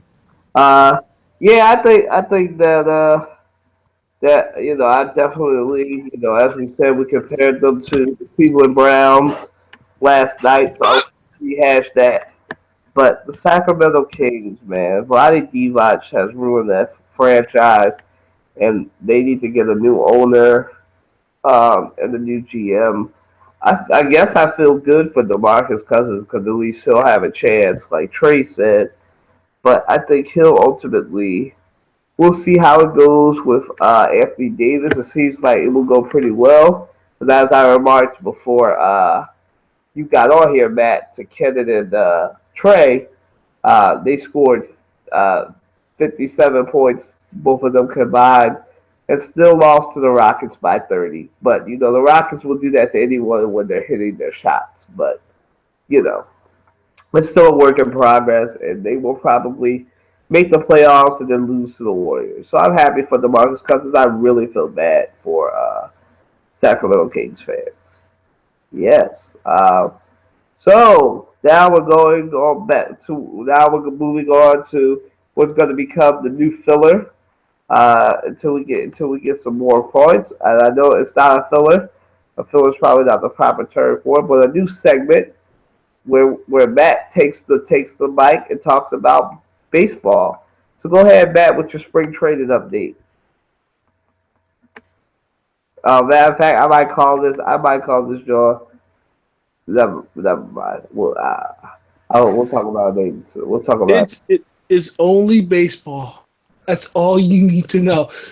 No, but the Phillies played their first actually the first spring training game today. That's not a college team. But yesterday or the other day, they played I think Florida State. Yesterday, and Roman Quinn had like a pair of home runs and stuff. But it's like it's early in spring training right now. But one thing I do want to see in spring training more is this very, very deep pitching staff. And McCann's going to use this pitching staff. That's number one. But think about this. Like I said this earlier, the Phillies got pieces to move, and by signing Howie Kendrick, which will help their hitting immensely, he's going to bat six. You got Pat Neshek. You got other guys that came in. Basically, look, this team is on time. This team is on time as far as the building process. Yes, we're trusting the process here, and we get it. But my thing is simply this: with Howie Kendrick being on this team and a veteran too, Michael Franco plays because he has to cut down the strikeouts and that big swing that he has. He needs to really shorten that stride up. And Freddie Galvis, who, I guess I said in this podcast earlier, it's nice that you're hitting 20 home runs, but you have to get on base. That's why your on-base percentage is low. You can't win if you're not on base. Excuse me. But the one thing I want to see is how deep this pitching staff is and how Pete McCann is going to utilize this bullpen. The one thing, from what I'm getting, from what I'm seeing, this is a very loose ball club. They're pretty much all business at this point. They did play the Yankees today. I just haven't saw what happened to them today. But my expectation is simply this: they need to score more runs because they scored 3 runs per game last year, and that's like one of the fewest in all of baseball. So it's number one for me. Number two, they gotta learn how to maintain a lead because they will lose a lead quick. So I'm just interested that baseball is back. And oh, by the way, rumor has it that Manny Machado from the Baltimore Orioles may come by here, maybe a target for the Phillies next season. So keep that in mind.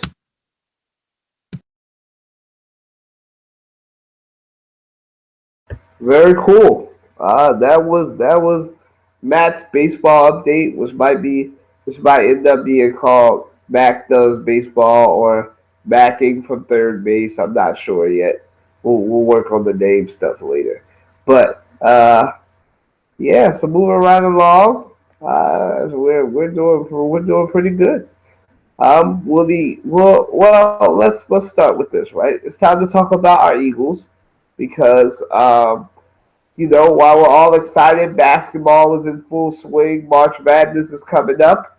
The date to keep important, March 8th, because that is when free agency opens. And so, on that note, what? Well, in news, the Eagles are bringing back Jason Peters at $9.95 million.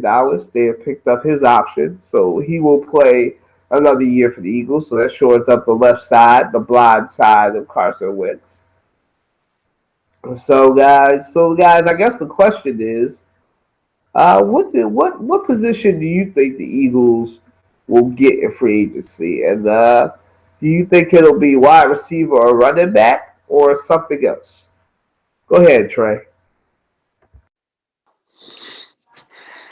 The what do they need? They need a wide receiver. They need an every down running back. They need cornerbacks.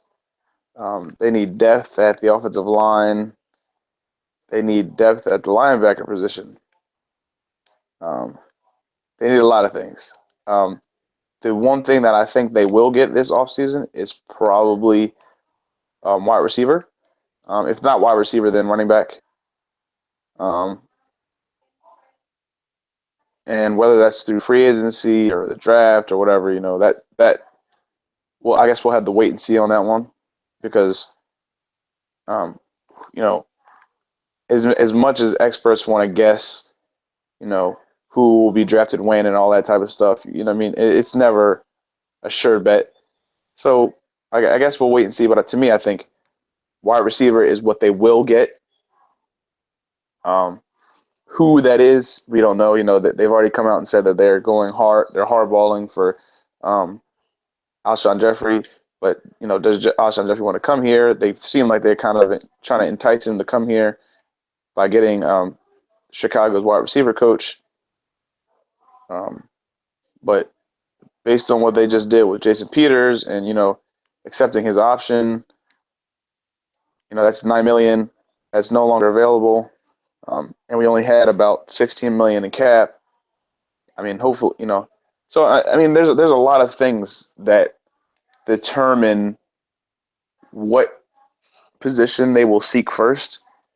But in my opinion, the position that they're going to seek first, just based on the criticism from the fans, and also hopefully if they're smart enough that they understand that wide receiver is their biggest need. If they want Carson Wentz to take steps forward and not backward and have a sophomore slump. Because, if you're a young quarterback, having, formidable receivers is very important because you're kind of like your hands and feet because, a quarterback just, he can't throw to himself. So he's if this front office is smart, Howie Roseman and Jeffrey Lurie and what's his name, Joe Douglas are smart, they will go after a wide receiver in free agency or the draft or whatever, in order to make sure that Carson Wentz or running back, like I said, to make sure Carson Wentz has weapons going forward, so that he can improve. Wide receiver first and foremost, because it is clear that the wide receiving core that we have right now is trash. It is trash. So wide receiver is number one. I mean, the Eagles did kind of like screw themselves a little bit in the cap as far as giving Peters more money. But I if you're smart enough, you'll find a way to get either Alshon Jeffrey or anybody that is a big target for Carson Wentz. I'm sorry, this core that we have here ain't doing it for me. It ain't doing it for me. So that's number one. Number two, like you said, depth at linebacker. If you can, in my opinion, if you can find at least one corner, you know, the rest you can draft. I don't care, but one corner for the Eagles to at least a starter or a nickelback or something that's be on my wish list. But also, to me, I think you can draft offensive linemen in the draft. You've had more offensive linemen draft, in my opinion, to stock up there because I'm taking the page out of the Cowboys playbook. I'm like, you need a left tackle right now. And if you can find one in the draft, that'd be perfect. But we need depth and also in the offensive line as well. But they can't screw this up. They cannot. They're not allowed to screw this offseason up. You're not allowed to, because the fact of the matter is we've had 3 straight seasons of abysmal football, 2 of them in which was run by some guy named Chip Kelly. I mean, abysmal football. I mean, well, I'll give pass because, you know, it is what it is, and thank you, Lane Johnson, for 10 games of nonsense. But they have the Eagles brass, right, and cannot overspend to get players. They can't do that. This is not like this isn't the Andy Reid years. Excuse me. This is not the Andy Reid years at all. You really have to methodically and meticulously put this team together to at least get to the playoffs. Super Bowl, no, this thing is not nowhere close. But this team has to be above 500 team, and they have to get this right in this off season, or else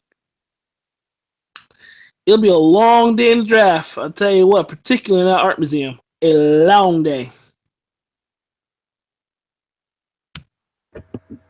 I'm going to make it a clean sweep and say they definitely need a wide receiver.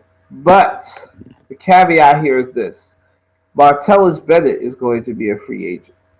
So I know that I have been a supporter, and this is going to sound like a big loss on my part, and I'll take the L on this.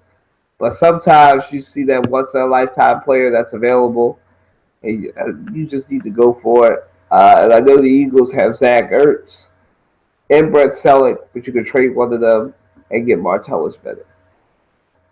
And then draft a wide receiver, running back, center, left tackle, cornerback, and middle linebackers, because the Eagles have 2 4th-round picks. They have a 2nd round, Minnesota's 1st round pick. They have 2 4th-round picks because they got one from the Cleveland Browns, a 5th and the 6th and the 7th. So that should be enough to get what they need to get done. But being realistic and seeing as they probably won't try and really heavily pursue Martellus Bennett because they have a tight end and they believe in Zach Ertz. I think that the Sixers will get a wide receiver. Hopefully, Alshon Jeffrey. But I wouldn't be surprised if they go with the cheaper option and get Kenny Stills. But you know, they'll probably get him, and then they'll draft. So this is the thing, right? Whatever position they get in free agency, which will either be running back or wide receiver, they're going to address one of those through free agency and the other one in the draft. So I fully expect them to get a wide receiver, Alshon Jeffrey or Kenny Stills, and then draft Dalvin Cook with their first round pick. And then after that, get a quarterback, get a center, get a left tackle, get a tight end if you need a tight end in the later rounds and stuff. But we'll see. But yeah, this is going along with what Matt said. This is Howie Roseman's second and last official offseason. So if he does poorly in free agency and in the draft, and it doesn't work, and we're not in the playoffs again, he deserves to get fired. This is his last offseason with the Eagles, to me. This should be his last offseason. So if he mismanages this poorly, doesn't help our team, then he doesn't deserve his job anymore.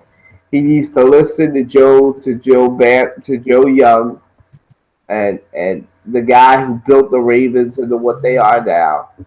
Let him do the work.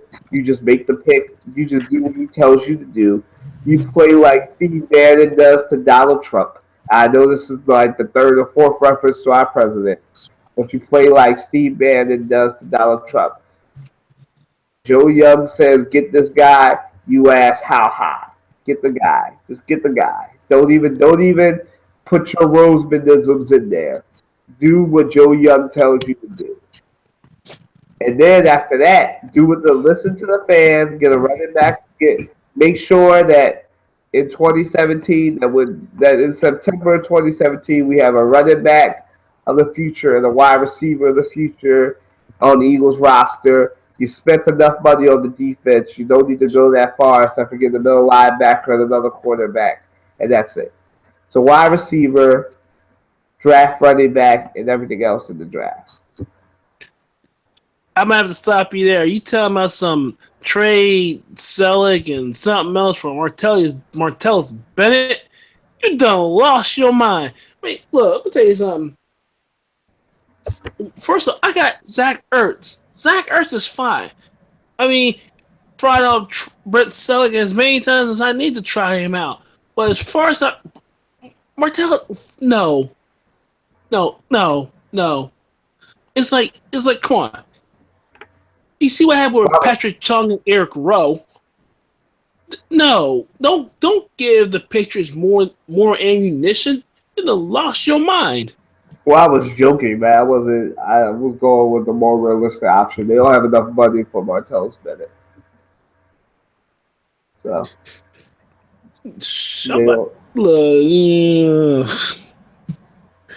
they can't afford Martellus Bennett. They only can afford Alshon Jeffrey or Latavius Murray for or Kenny Stills.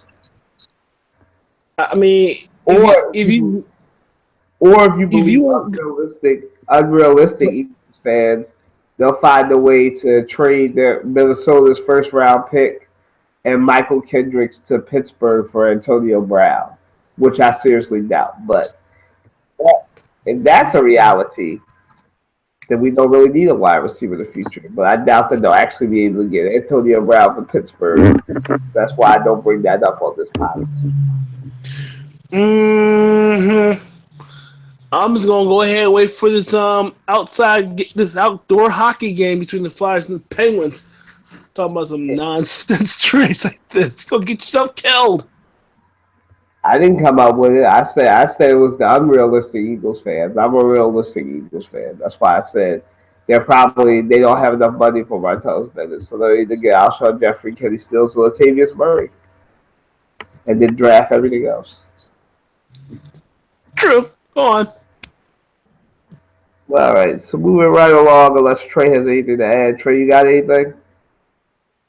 Nope. Yeah, cool. All right, so moving right along, we're going to go to Ole Miss.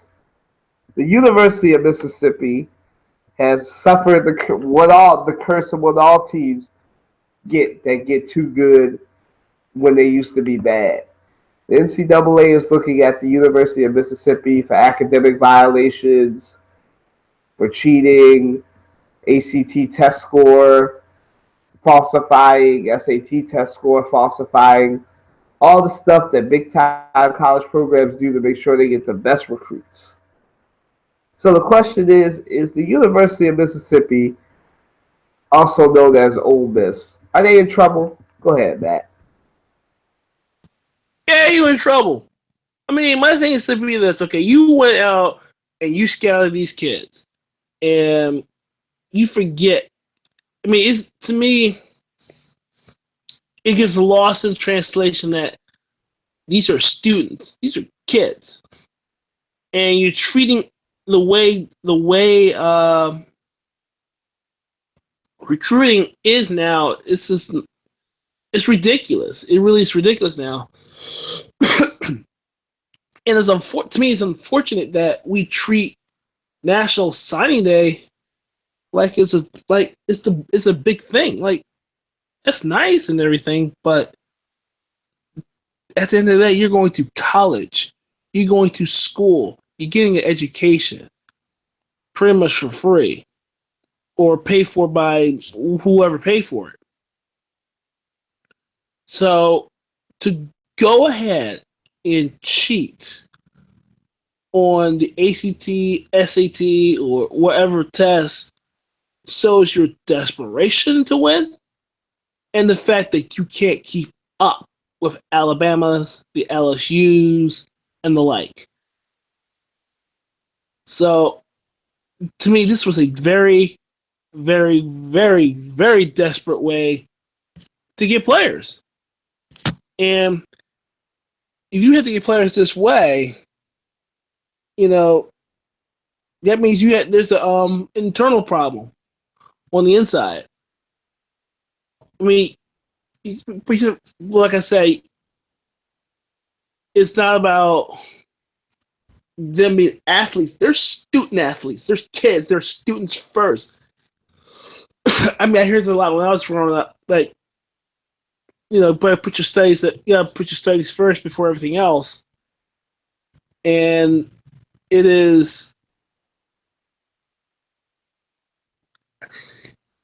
Let's put it this way: college sports has been over the years has gotten diluted with sanctions and rule violations, and it's like, geez, if you're that desperate, and NCAA is that desperate for one thing, money, and hoarding it all, you might as well pay the athletes if you're that desperate to keep your validity, keep your status, so to speak.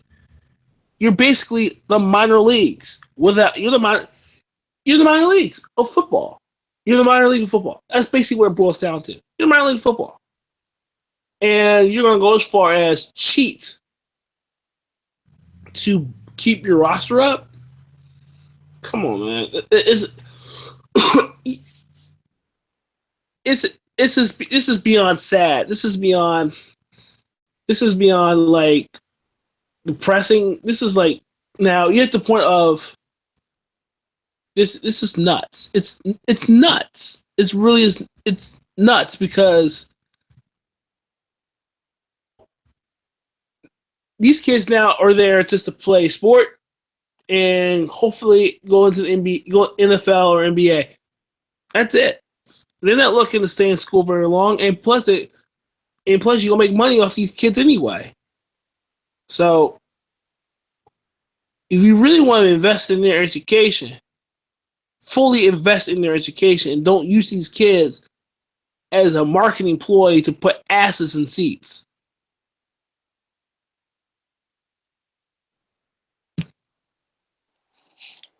I hear what you're saying, Matt, about the idea of college athletes being there for school. But most college athletes now, if you're at a D1 school and you're on scholarship, you're not there for an education. You're there to prove that you can play in the NBA or the NFL, or you can play in the major leagues. And that's just how, that's just what that's what college sports are nowadays. And college sports have become major cash cows. And within recent years, the most probably the most memorable sanctions placed on a team based on a situation like cheating or something like falsifying test scores or academic violations. If I'm not mistaken, was USC. I could be wrong, but there's been, and I don't want to say that Ole Miss is in big trouble. You never know because when there's investigations, especially like academic violations, things just keep coming out. So it could be at first it could be they all they did was falsify SAT scores, and then it could come out later that they did more than falsify SAT scores, and they were giving money money to students to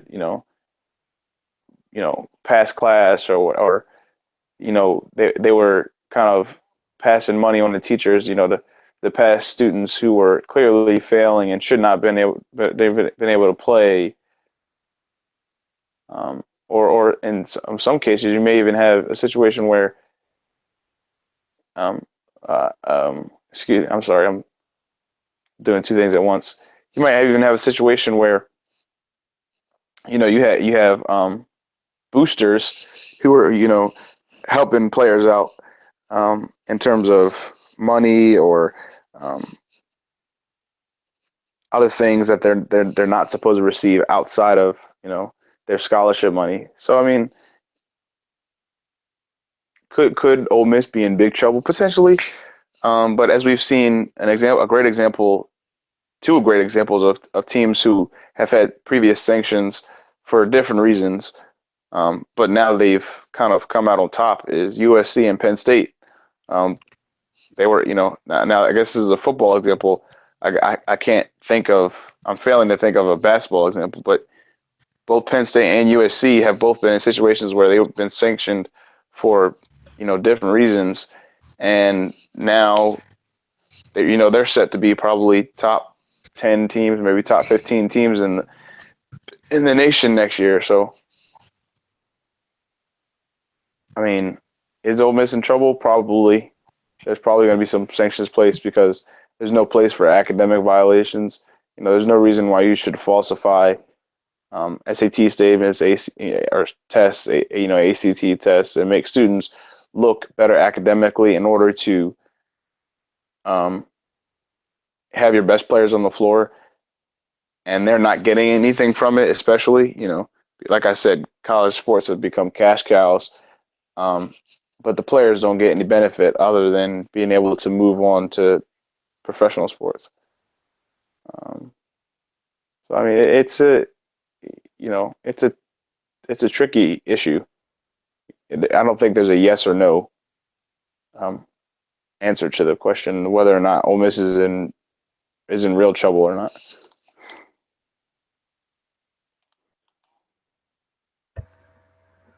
Well, to me, one big side of Ole Miss being maybe being in trouble and that there's smoke to this fire is that before the NCAA has even done investigating, Ole Miss has already put themselves have already imposed a self ban on postseason for this year coming up. So, the University of Mississippi football team will not be playing in the playoffs in any postseason game if they make it this year. And that's what often happens with these teams. When you get good after being bad for a while, there is some negligence or dishonesty going on here, and unfortunately, these kids are going to pay for their school basically trying to win the arms race with Alabama in the SEC. And I'm sure Ole Miss is not the only school that does this. They're just the ones that got caught because they're in the SEC and they have to get these kids to compete with Alabama. And unfortunately, they got their hands caught in the cookie jar. They're probably going to be in big trouble. But as Trey said, you never really know based on what the NCAA will do because the NCAA is so up and down with their punishments. But I don't know. I definitely think that this is Ole Miss is in trouble now. How big or how small the trouble is will depend on the sanction that comes from the NCAA. Right now, I think they are in big trouble because you don't just impose a self ban that's going to cost your school $500,000 unless it's something big. And the only other school to do that, and still the only two schools to do that, and still wind up with minor sanctions was UNC with their basketball program, and giving their players easy classes and classes that they never went to and still gave them A's, and the University of Miami. And that was self-explanatory. We all have seen the 30 for 30, and our fathers and mothers and sisters and brothers and friends probably have all told us about the University of Miami back in the day. So that was not a surprise either. So that's a good series too. It was a good documentary. But the thing, I think the crazy thing about Ole Miss though is that although they've had some pretty good teams, like they've never been like, I think at one point 2 years ago they were ranked third in the nation, and then my Gators knocked them off and pushed them out, and then they ended up, way down in the rankings. But so it's not the teams that we're mentioning, like Miami, the USC sanctions that kind of put the asterisk next to their national championship back when they had Reggie Bush, like all of those teams were great teams. I don't know. You can't classify Ole Miss as a great team at either basketball or football. I don't know about any other sports, but they haven't won a national championship. They haven't been in the college football playoff. And they're never really a conversation when March Madness comes around. So, I guess that's something to also think about. Like most of these other teams that have been sanctioned in the past were actually like Penn State, was a staple, and they were always in a bowl game. Every year they would win 10 games. They were locked for 10 or 11 games. Same thing with Miami. Miami was always a lock for 10, 11 games, and if anything, they were a favorite to win the championship that year. Which, by the way, you can't say that for Ole Miss. But which, by the way, Penn State should have been in the playoff in the first darn place. But that's neither here nor there.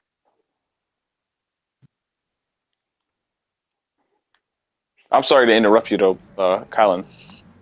no, there's just different things with that. So Ole Miss will probably. It depends. They'll probably, because they're not a big program like UNC with their basketball program, and UNC and Penn State and USC as well. They'll probably get a bigger fine because they're not as big of a school in the football and basketball area. But like I said, it's to be determined.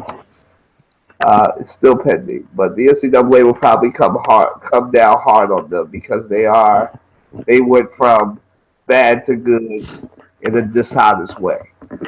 So, but like I said, that's the price you pay when you have to compete with Alabama, Auburn, and LSU.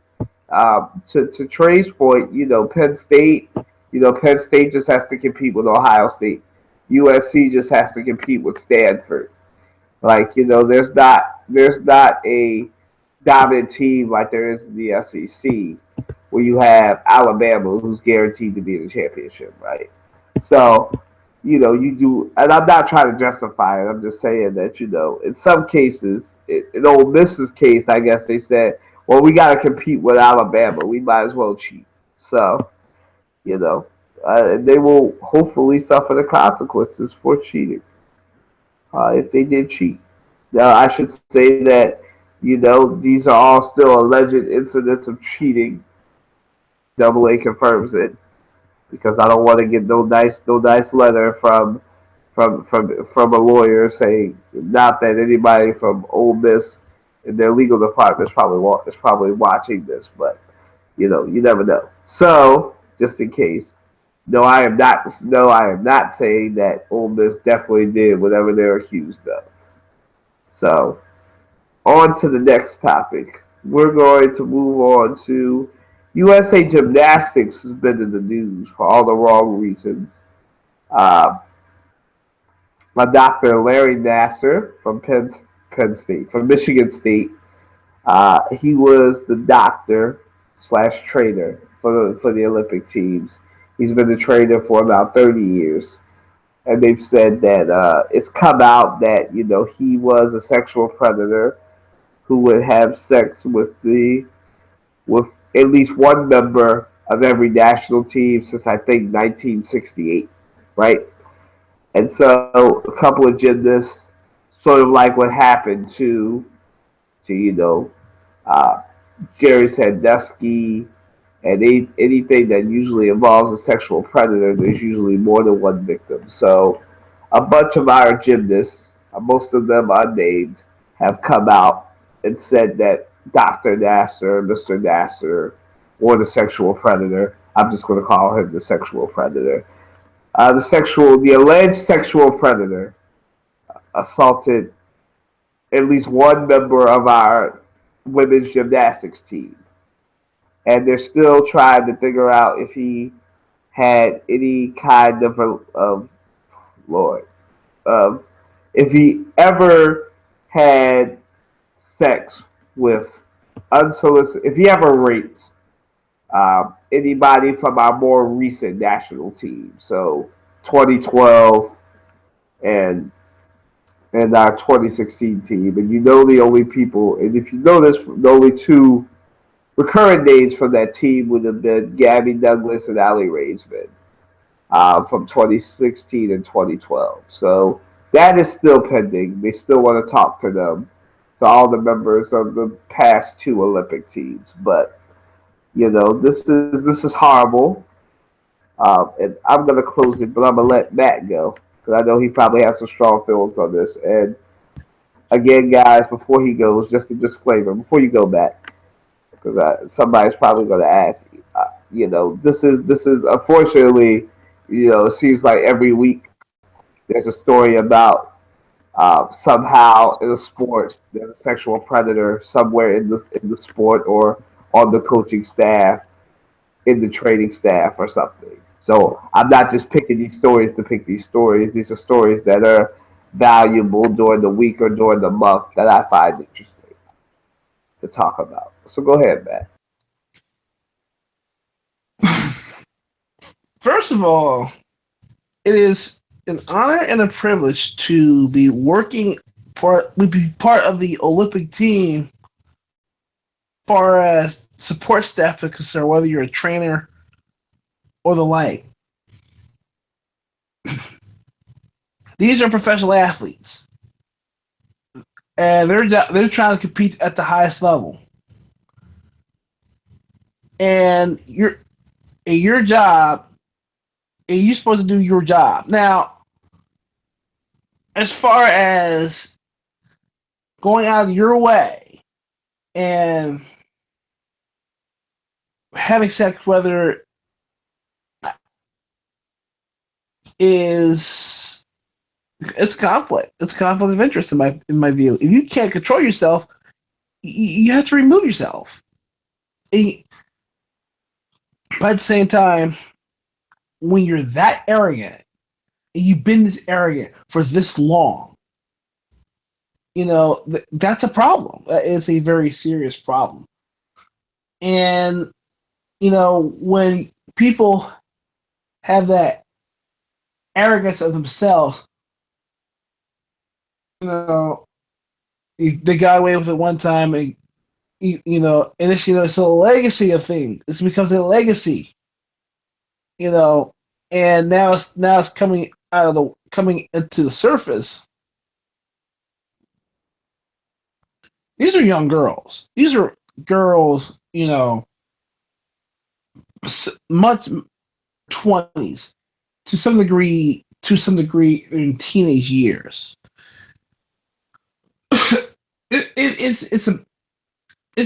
It is. As I'm thinking about this now, there's a lot of so I have a lot of questions about it as far as the responsibility that this guy has for the Olympic team. Is that you're telling me that you can't control yourself. You can't focus on doing your job as to take care of this team, take care of this Olympic team, and perform at a very high level. So it's puzzling, but at the same time, it's the pattern that we're starting to see more and more, not just in sports, but also in facet of life. That I think we as men, we have to take back control of ourselves, of our masculinity, take back control of what it is to be a leader, what it is to be manly these days, because we're not seeing it. It's eroding away. Having a pumpkin run in the office of the White House, that's another story. But we need male leadership to literally say, hey, this isn't right. This is the way we're supposed to go. Because frankly, this guy here is pretty much taking advantage of every team member that's come in there since the 60s, if not the 70s. So with that being said, the line has to be drawn somewhere. And I mean, I hope that, it's, if some does come of it, healing can begin. But as far as that's concerned, I'm just shocked and appalled personally at his behavior, basically. So I'm going to reserve a wee bit of judgment, but as far as that's concerned, there has to be we as men in America, there has to be a change. There has to be a 360, because in sports, we're seeing Dusky and a boatload of jurisprudence in the NFL. In college basketball, we talked about, the rape culture in college football. There has to be a shift. There has to change, because now the arrogance is becoming a contagion. It has to die somewhere. So I'm gonna withhold a wee bit of judgment, but this has gone far out of hand. All you, Trey.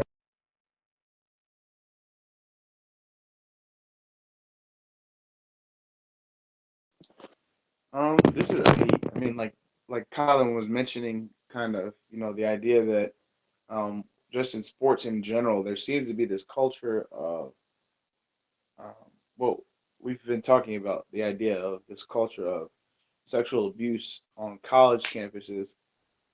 But I think it's more of an epidemic as a whole today in the United States and in the rest of the world. Um, and it's not just men. It's I think it's mostly men in terms of men taking advantage of women sexually. But on the other end of the spectrum, that does happen.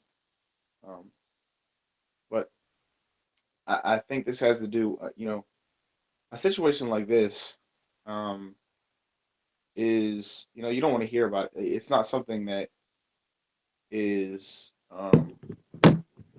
you don't want somebody to have had gone through a situation where they were sexually abused, or a situation where, you know, maybe it was consensual, but it was only partially consensual, or maybe the person was kind of coaxed into doing something that they necessarily didn't want to do. And we've seen this with Bill Cosby, and at how the media has treated him, and the whole situation with the you know so the how many women said that he had raped or sexually abused. Um, but in a case where you're like you know you're a trainer, um, like I mean that would make me lose. I mean to me that makes me lose trust in like I don't know, like it's just crazy because I mean this guy probably developed good relationships with the gymnasts that he was um dealing with, wrapping up, you know, you know, swollen ankles and sprained ankles, um, checking on players who had broken bones, that type of thing. Um, and I imagine because if I heard correctly, this guy has been doing physical training work for the U.S. Olympic team for 30 or 40 years now. Um, so like the fact that this was potentially going on is for him it's shameful, for one thing. Um,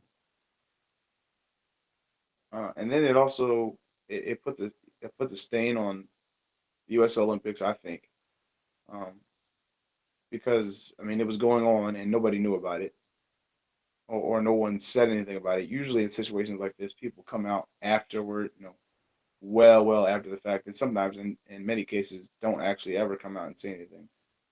I don't know in this situation if anybody has come out or how many people have come out and said that he did in fact sexually abuse them, but it's like I'm trying to think of how to phrase like the the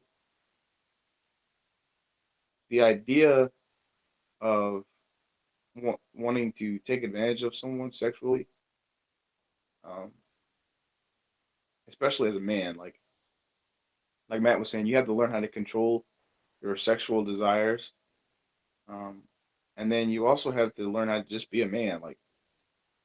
It, like if you feel that by um, by raping a woman or sexually abusing or coaxing a woman into having sex with you, it is appropriate, or you um, but think that by doing that you somehow gain something.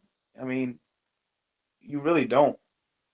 Um, and so for all the people who, I, and I sincerely mean this when I say that, all the people who truly were sexually abused by this man, I feel sorry for them. I do, and again, I'm kind of like Matt in the fact that I'm suspending judgment because I want to hear more about this. I mean, there are cases where people are lied about, and lies are told. Um, but so I am going to suspend a little bit of judgment, because I do believe that in cases like this, you know, that person has done something wrong, and they should be punished for it, but they should also be forgiven. And I think and hopefully maybe once we get further along in this situation, we'll see and be able to compare to other people who have been in this situation, i.e. Bill Cosby. Um, and you can kind of take it from there based on response on social media, response in the media, and response by um, you know just the general public to the fact that there was a sexual predator, um, who was a physical trainer for the U.S. Olympic team for 40 years now.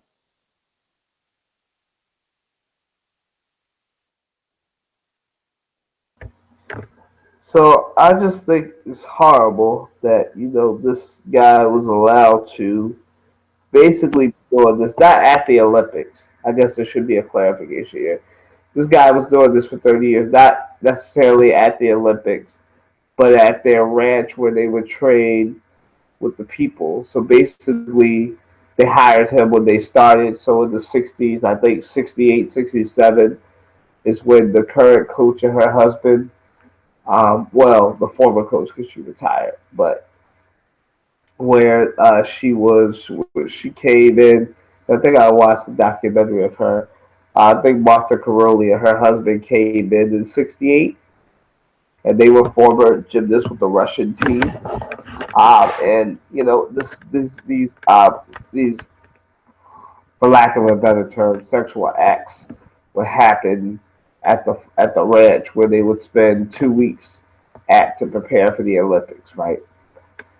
And it's horrible, and mostly it's horrible not only because of what he did allegedly, but it's the fact of how long it was allowed to go on. 30 to 40 years, really. And the fact that, you know, we're only learning about this now when it's most likely started in the 60s, right? Just speaks to, and we've come a long way, right, as a society and the women's rights stuff, but we still have a long way to go. That's what this illustrates to me. Like my counterparts, I'm going to try and stay away from judgment. But to me, the biggest piece of this is 30 years. The fact that you basically have assaulted every member, at least one member, not every member, at least one member of every U.S. Olympic of every U.S. women's gymnastics team since 1968. So you've been a sexual predator for about 30 some years now, alleged sexual predator. And if it comes out true in another week and a half, this might be the worst scandal to ever happen to Olympics in any way. Because then the questions are going to be just like it'll turn then to the U.S. Olympic squad and to the coaching staff. And the next natural question will be, well, how long did y'all allow this to go on? What did you do to stop it? Did you report it? You know how it goes.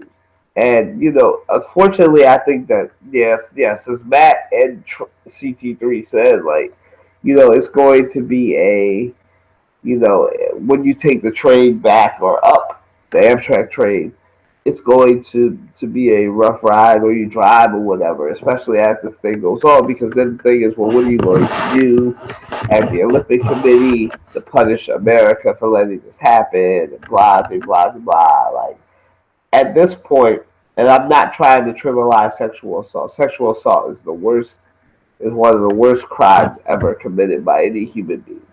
And I agree with Trey. Like, we need to get our masculinity back.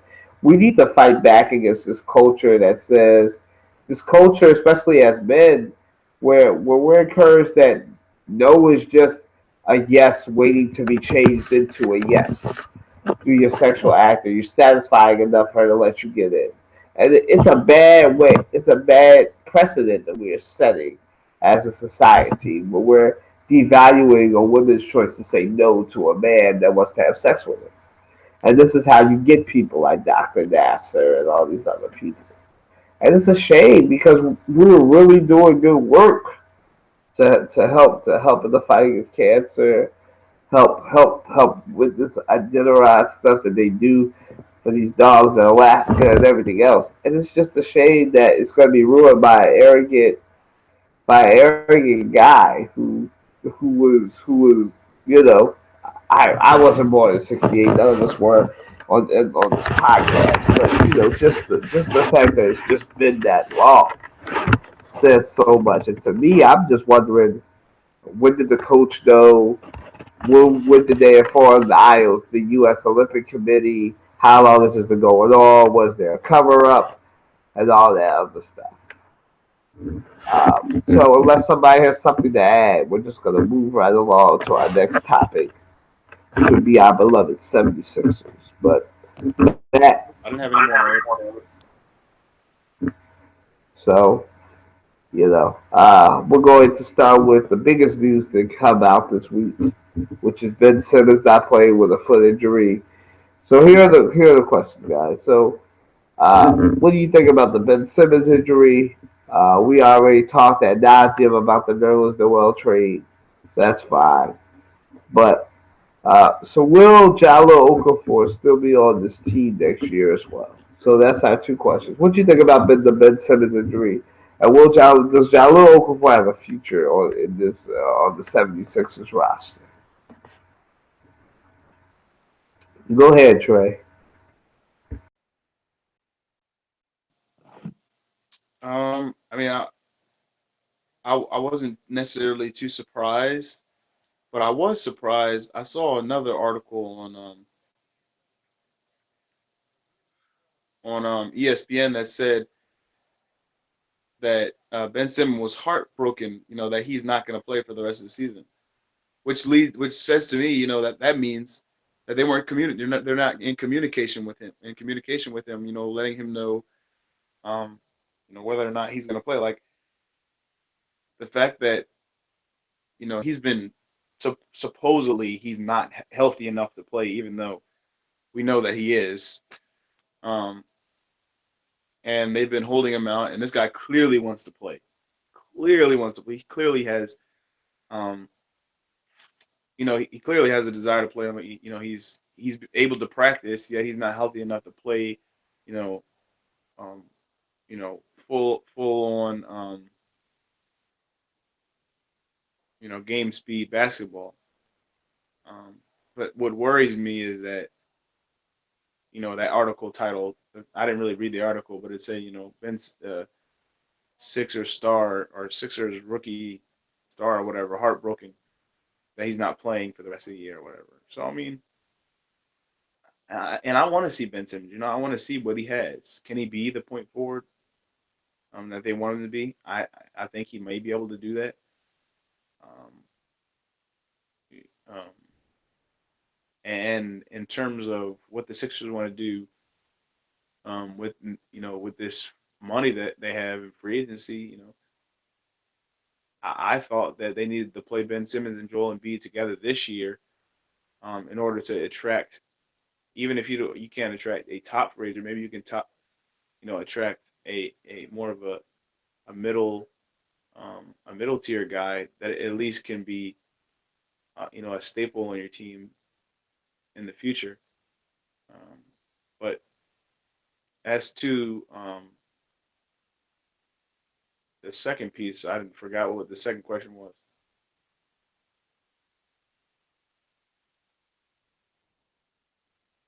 What was that second question, Kyle? I forgot.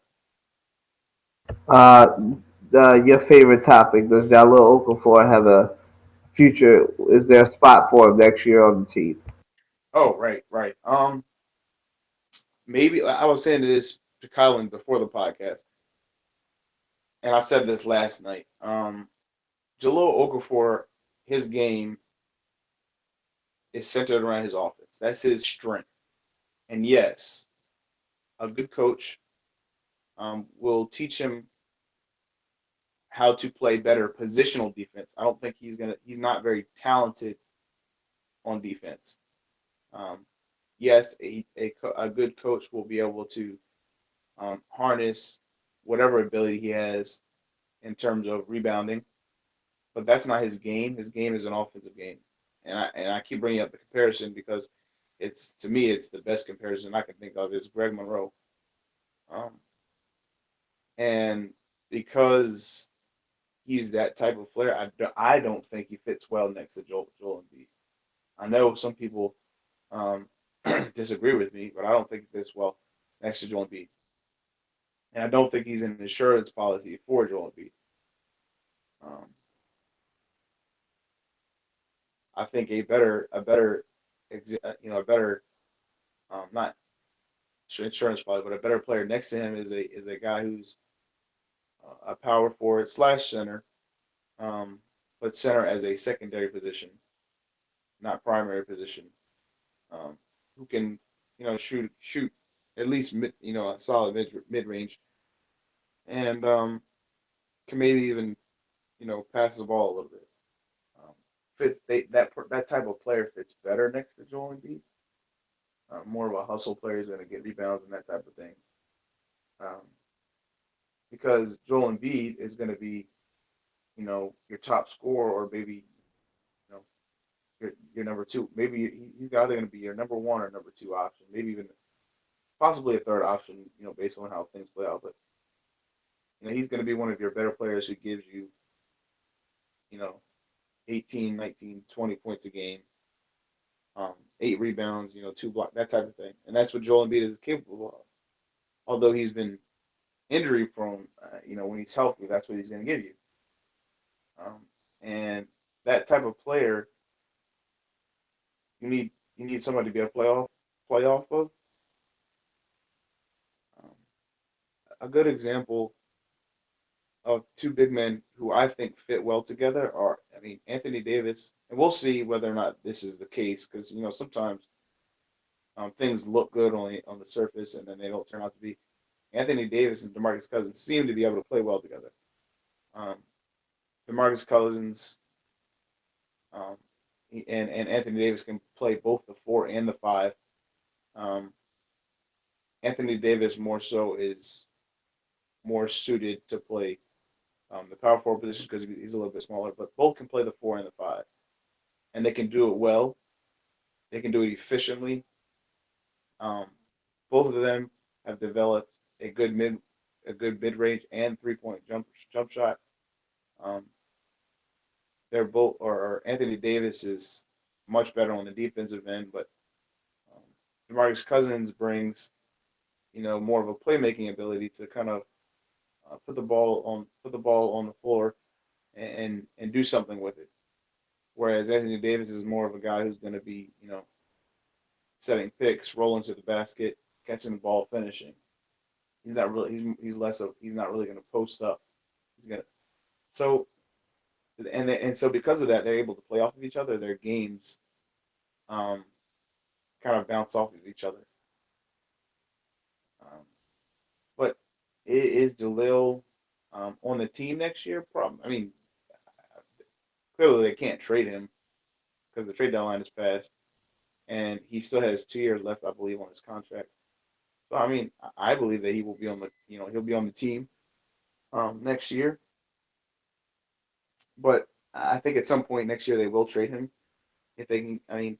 At some point they're just. If they really if their intent and their not their intent, but if they're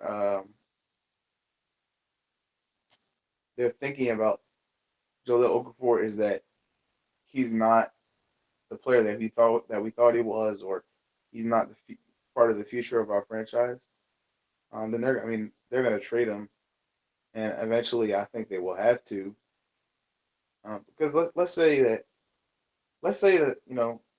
Jalil is able to play next to, or excuse me, let's say he next year he takes another step. Let's say he takes a step forward again, and he does something similar to what he did in his rookie year. 18 and 8, maybe a block. But there's clearly chemistry issues with Joel Embiid. The Sixers have to make a decision. Do we want Joel Embiid or Joel Okafor?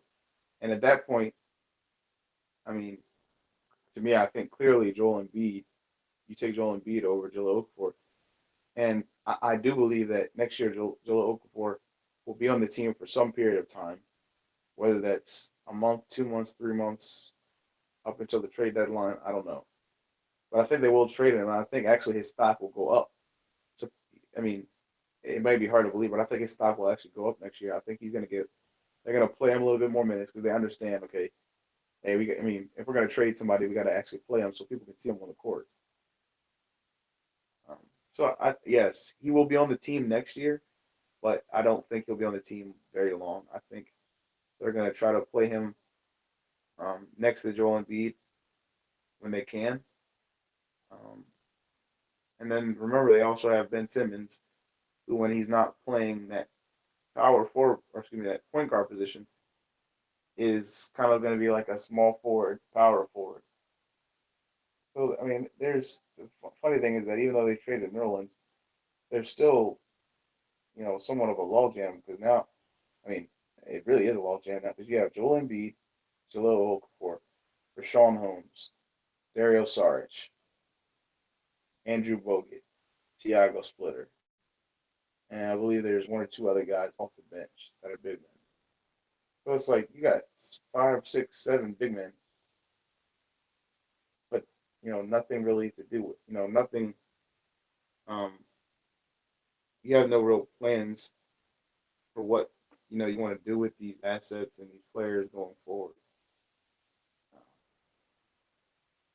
But yeah, that's my take.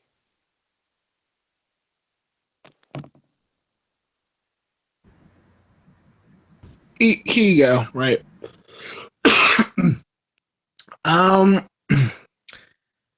First of all, Okafor's going to be in his teams. They're going to play out his contract. Bottom line, it's the fact that you had Embiid's going to have to learn how to play with Okafor at this point, or because he's basically a power forward backup center at this point, right? So with that being said, you're going to have to find pieces that'll complement Embiid and that also will complement Okafor when they're either both on the floor or on the floor separately. Number one. So he's going to be on that team for a while. It's up to the Sixers, and one of the Colangelos put the Sixers in the right position, whether it be in the draft or free agency, particularly in the draft, because frankly, they stopped piling picks like they never left. So that's number one. Number two, Ben Simmons injury. The way this Sixers team has pretty much this injury issue, it's no shock nor surprise the fact that Ben Simmons is not playing this year. It's not a shock. I mean, as much as we as fans want him to come on the floor at least one time for one game, that because, well, it's a foot injury, and foot injuries take time to heal because it's bone and not a lot of muscle there. So for the Sixers in the draft, they have to do their due diligence and get this right in the draft. They have to get this right. We can't get any more players that's going to sit out a year, collect the money, do nothing, while just for being hurt. We can't afford that. Yeah, Sixers just won the game, 120-112 over the Wizards. Yippee. My thing is simply this. A lot on their plate. You just shipped off Nerlens. You shipped off Ilyasova. Dario is basically a glorified six-man. This team got a lot of holes, so we'll see what happens in the draft. We'll see what happens during the offseason, because the Sixers, in my opinion, are at least 2 to 3 players away from live. And with Simmons sitting out this year, unfortunately, once again, I'll start tanking. Tank one last time. It's time to tank. You can't win any more games. You had your chance to get to a spot in the playoffs. That's gone. Start tanking again. And get the best draft pick you can get. So, and you have to get a guard. You gotta get a slasher. And not just any slasher. We need a slasher to complement Embiid and also will complement Okafor at the same time, because those two players have to mesh, and this has to work. And it's up to Brett Brown put these players in the right spot, in the right position to make sure this team becomes successful. Because if you don't, you will hear it from the Philadelphia fans. So it's up to the Colangelos, unfortunately. It's up to Brett Brown. It's up to even Embiid to work with Okafor to at least make this thing work. And we hope that Ben Simmons' injury would would be better by the time next season rolls around. Because right now, again, only the results were different. So I expect a lot from the Sixer franchise during the offseason. I expect a lot, especially bringing in at least one key free agent, particularly hopefully a point guard a floor general that will help this team get to the next level.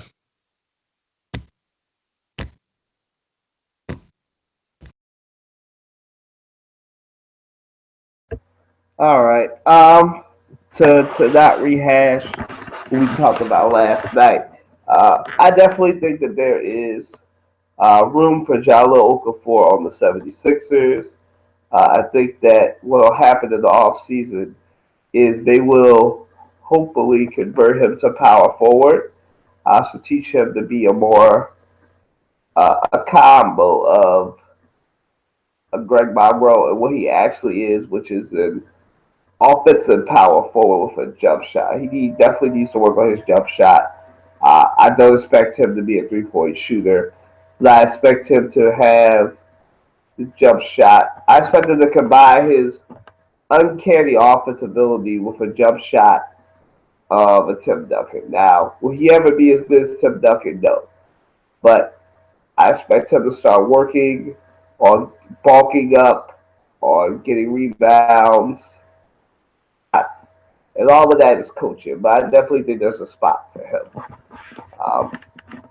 here, especially with how injury prone Joel Embiid is. The Ben Simmons thing with the Sixers, I think a stat came out that of the Sixers' last 4 picks, which are Nerlens Noel, Embiid, Okafor, and Simmons. Only Jahlil Okafor has played a full season after being drafted.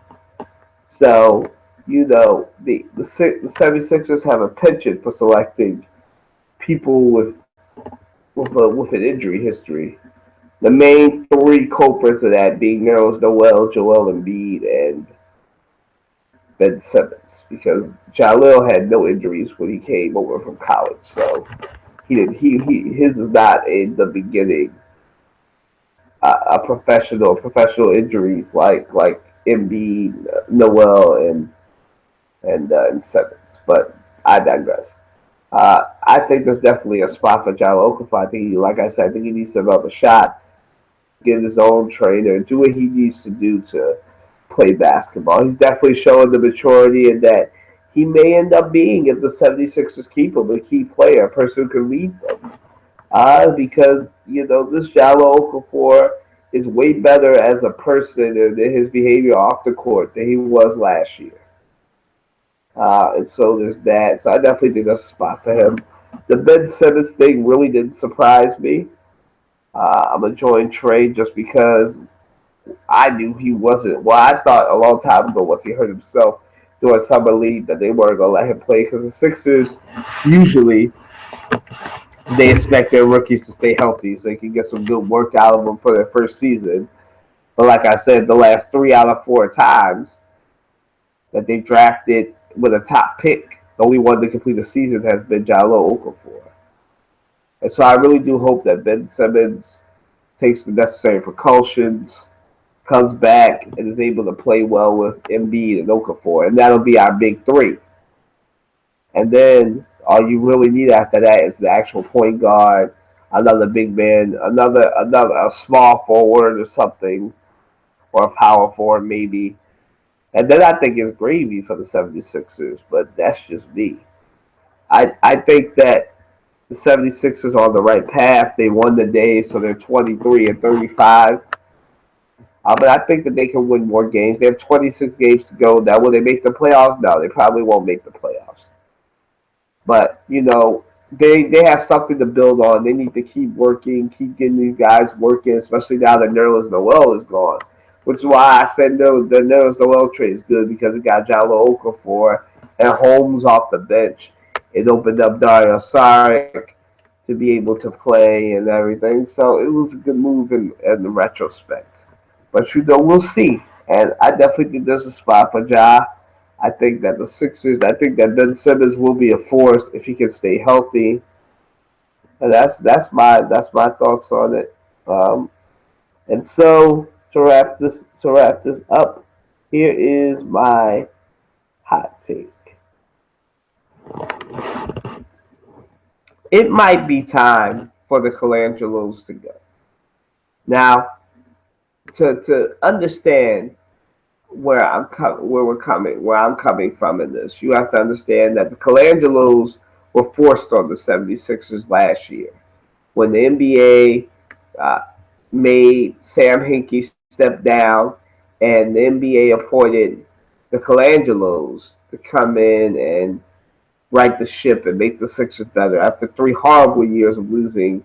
And like I said earlier, only have yielded Ben Simmons, Jalil Okafor, Joel Embiid, and Nerlens Noel. Now, only three of those four picks still remain on the roster, and Jalil Okafor was the only one to play a full season and not have it cut due to injury, right?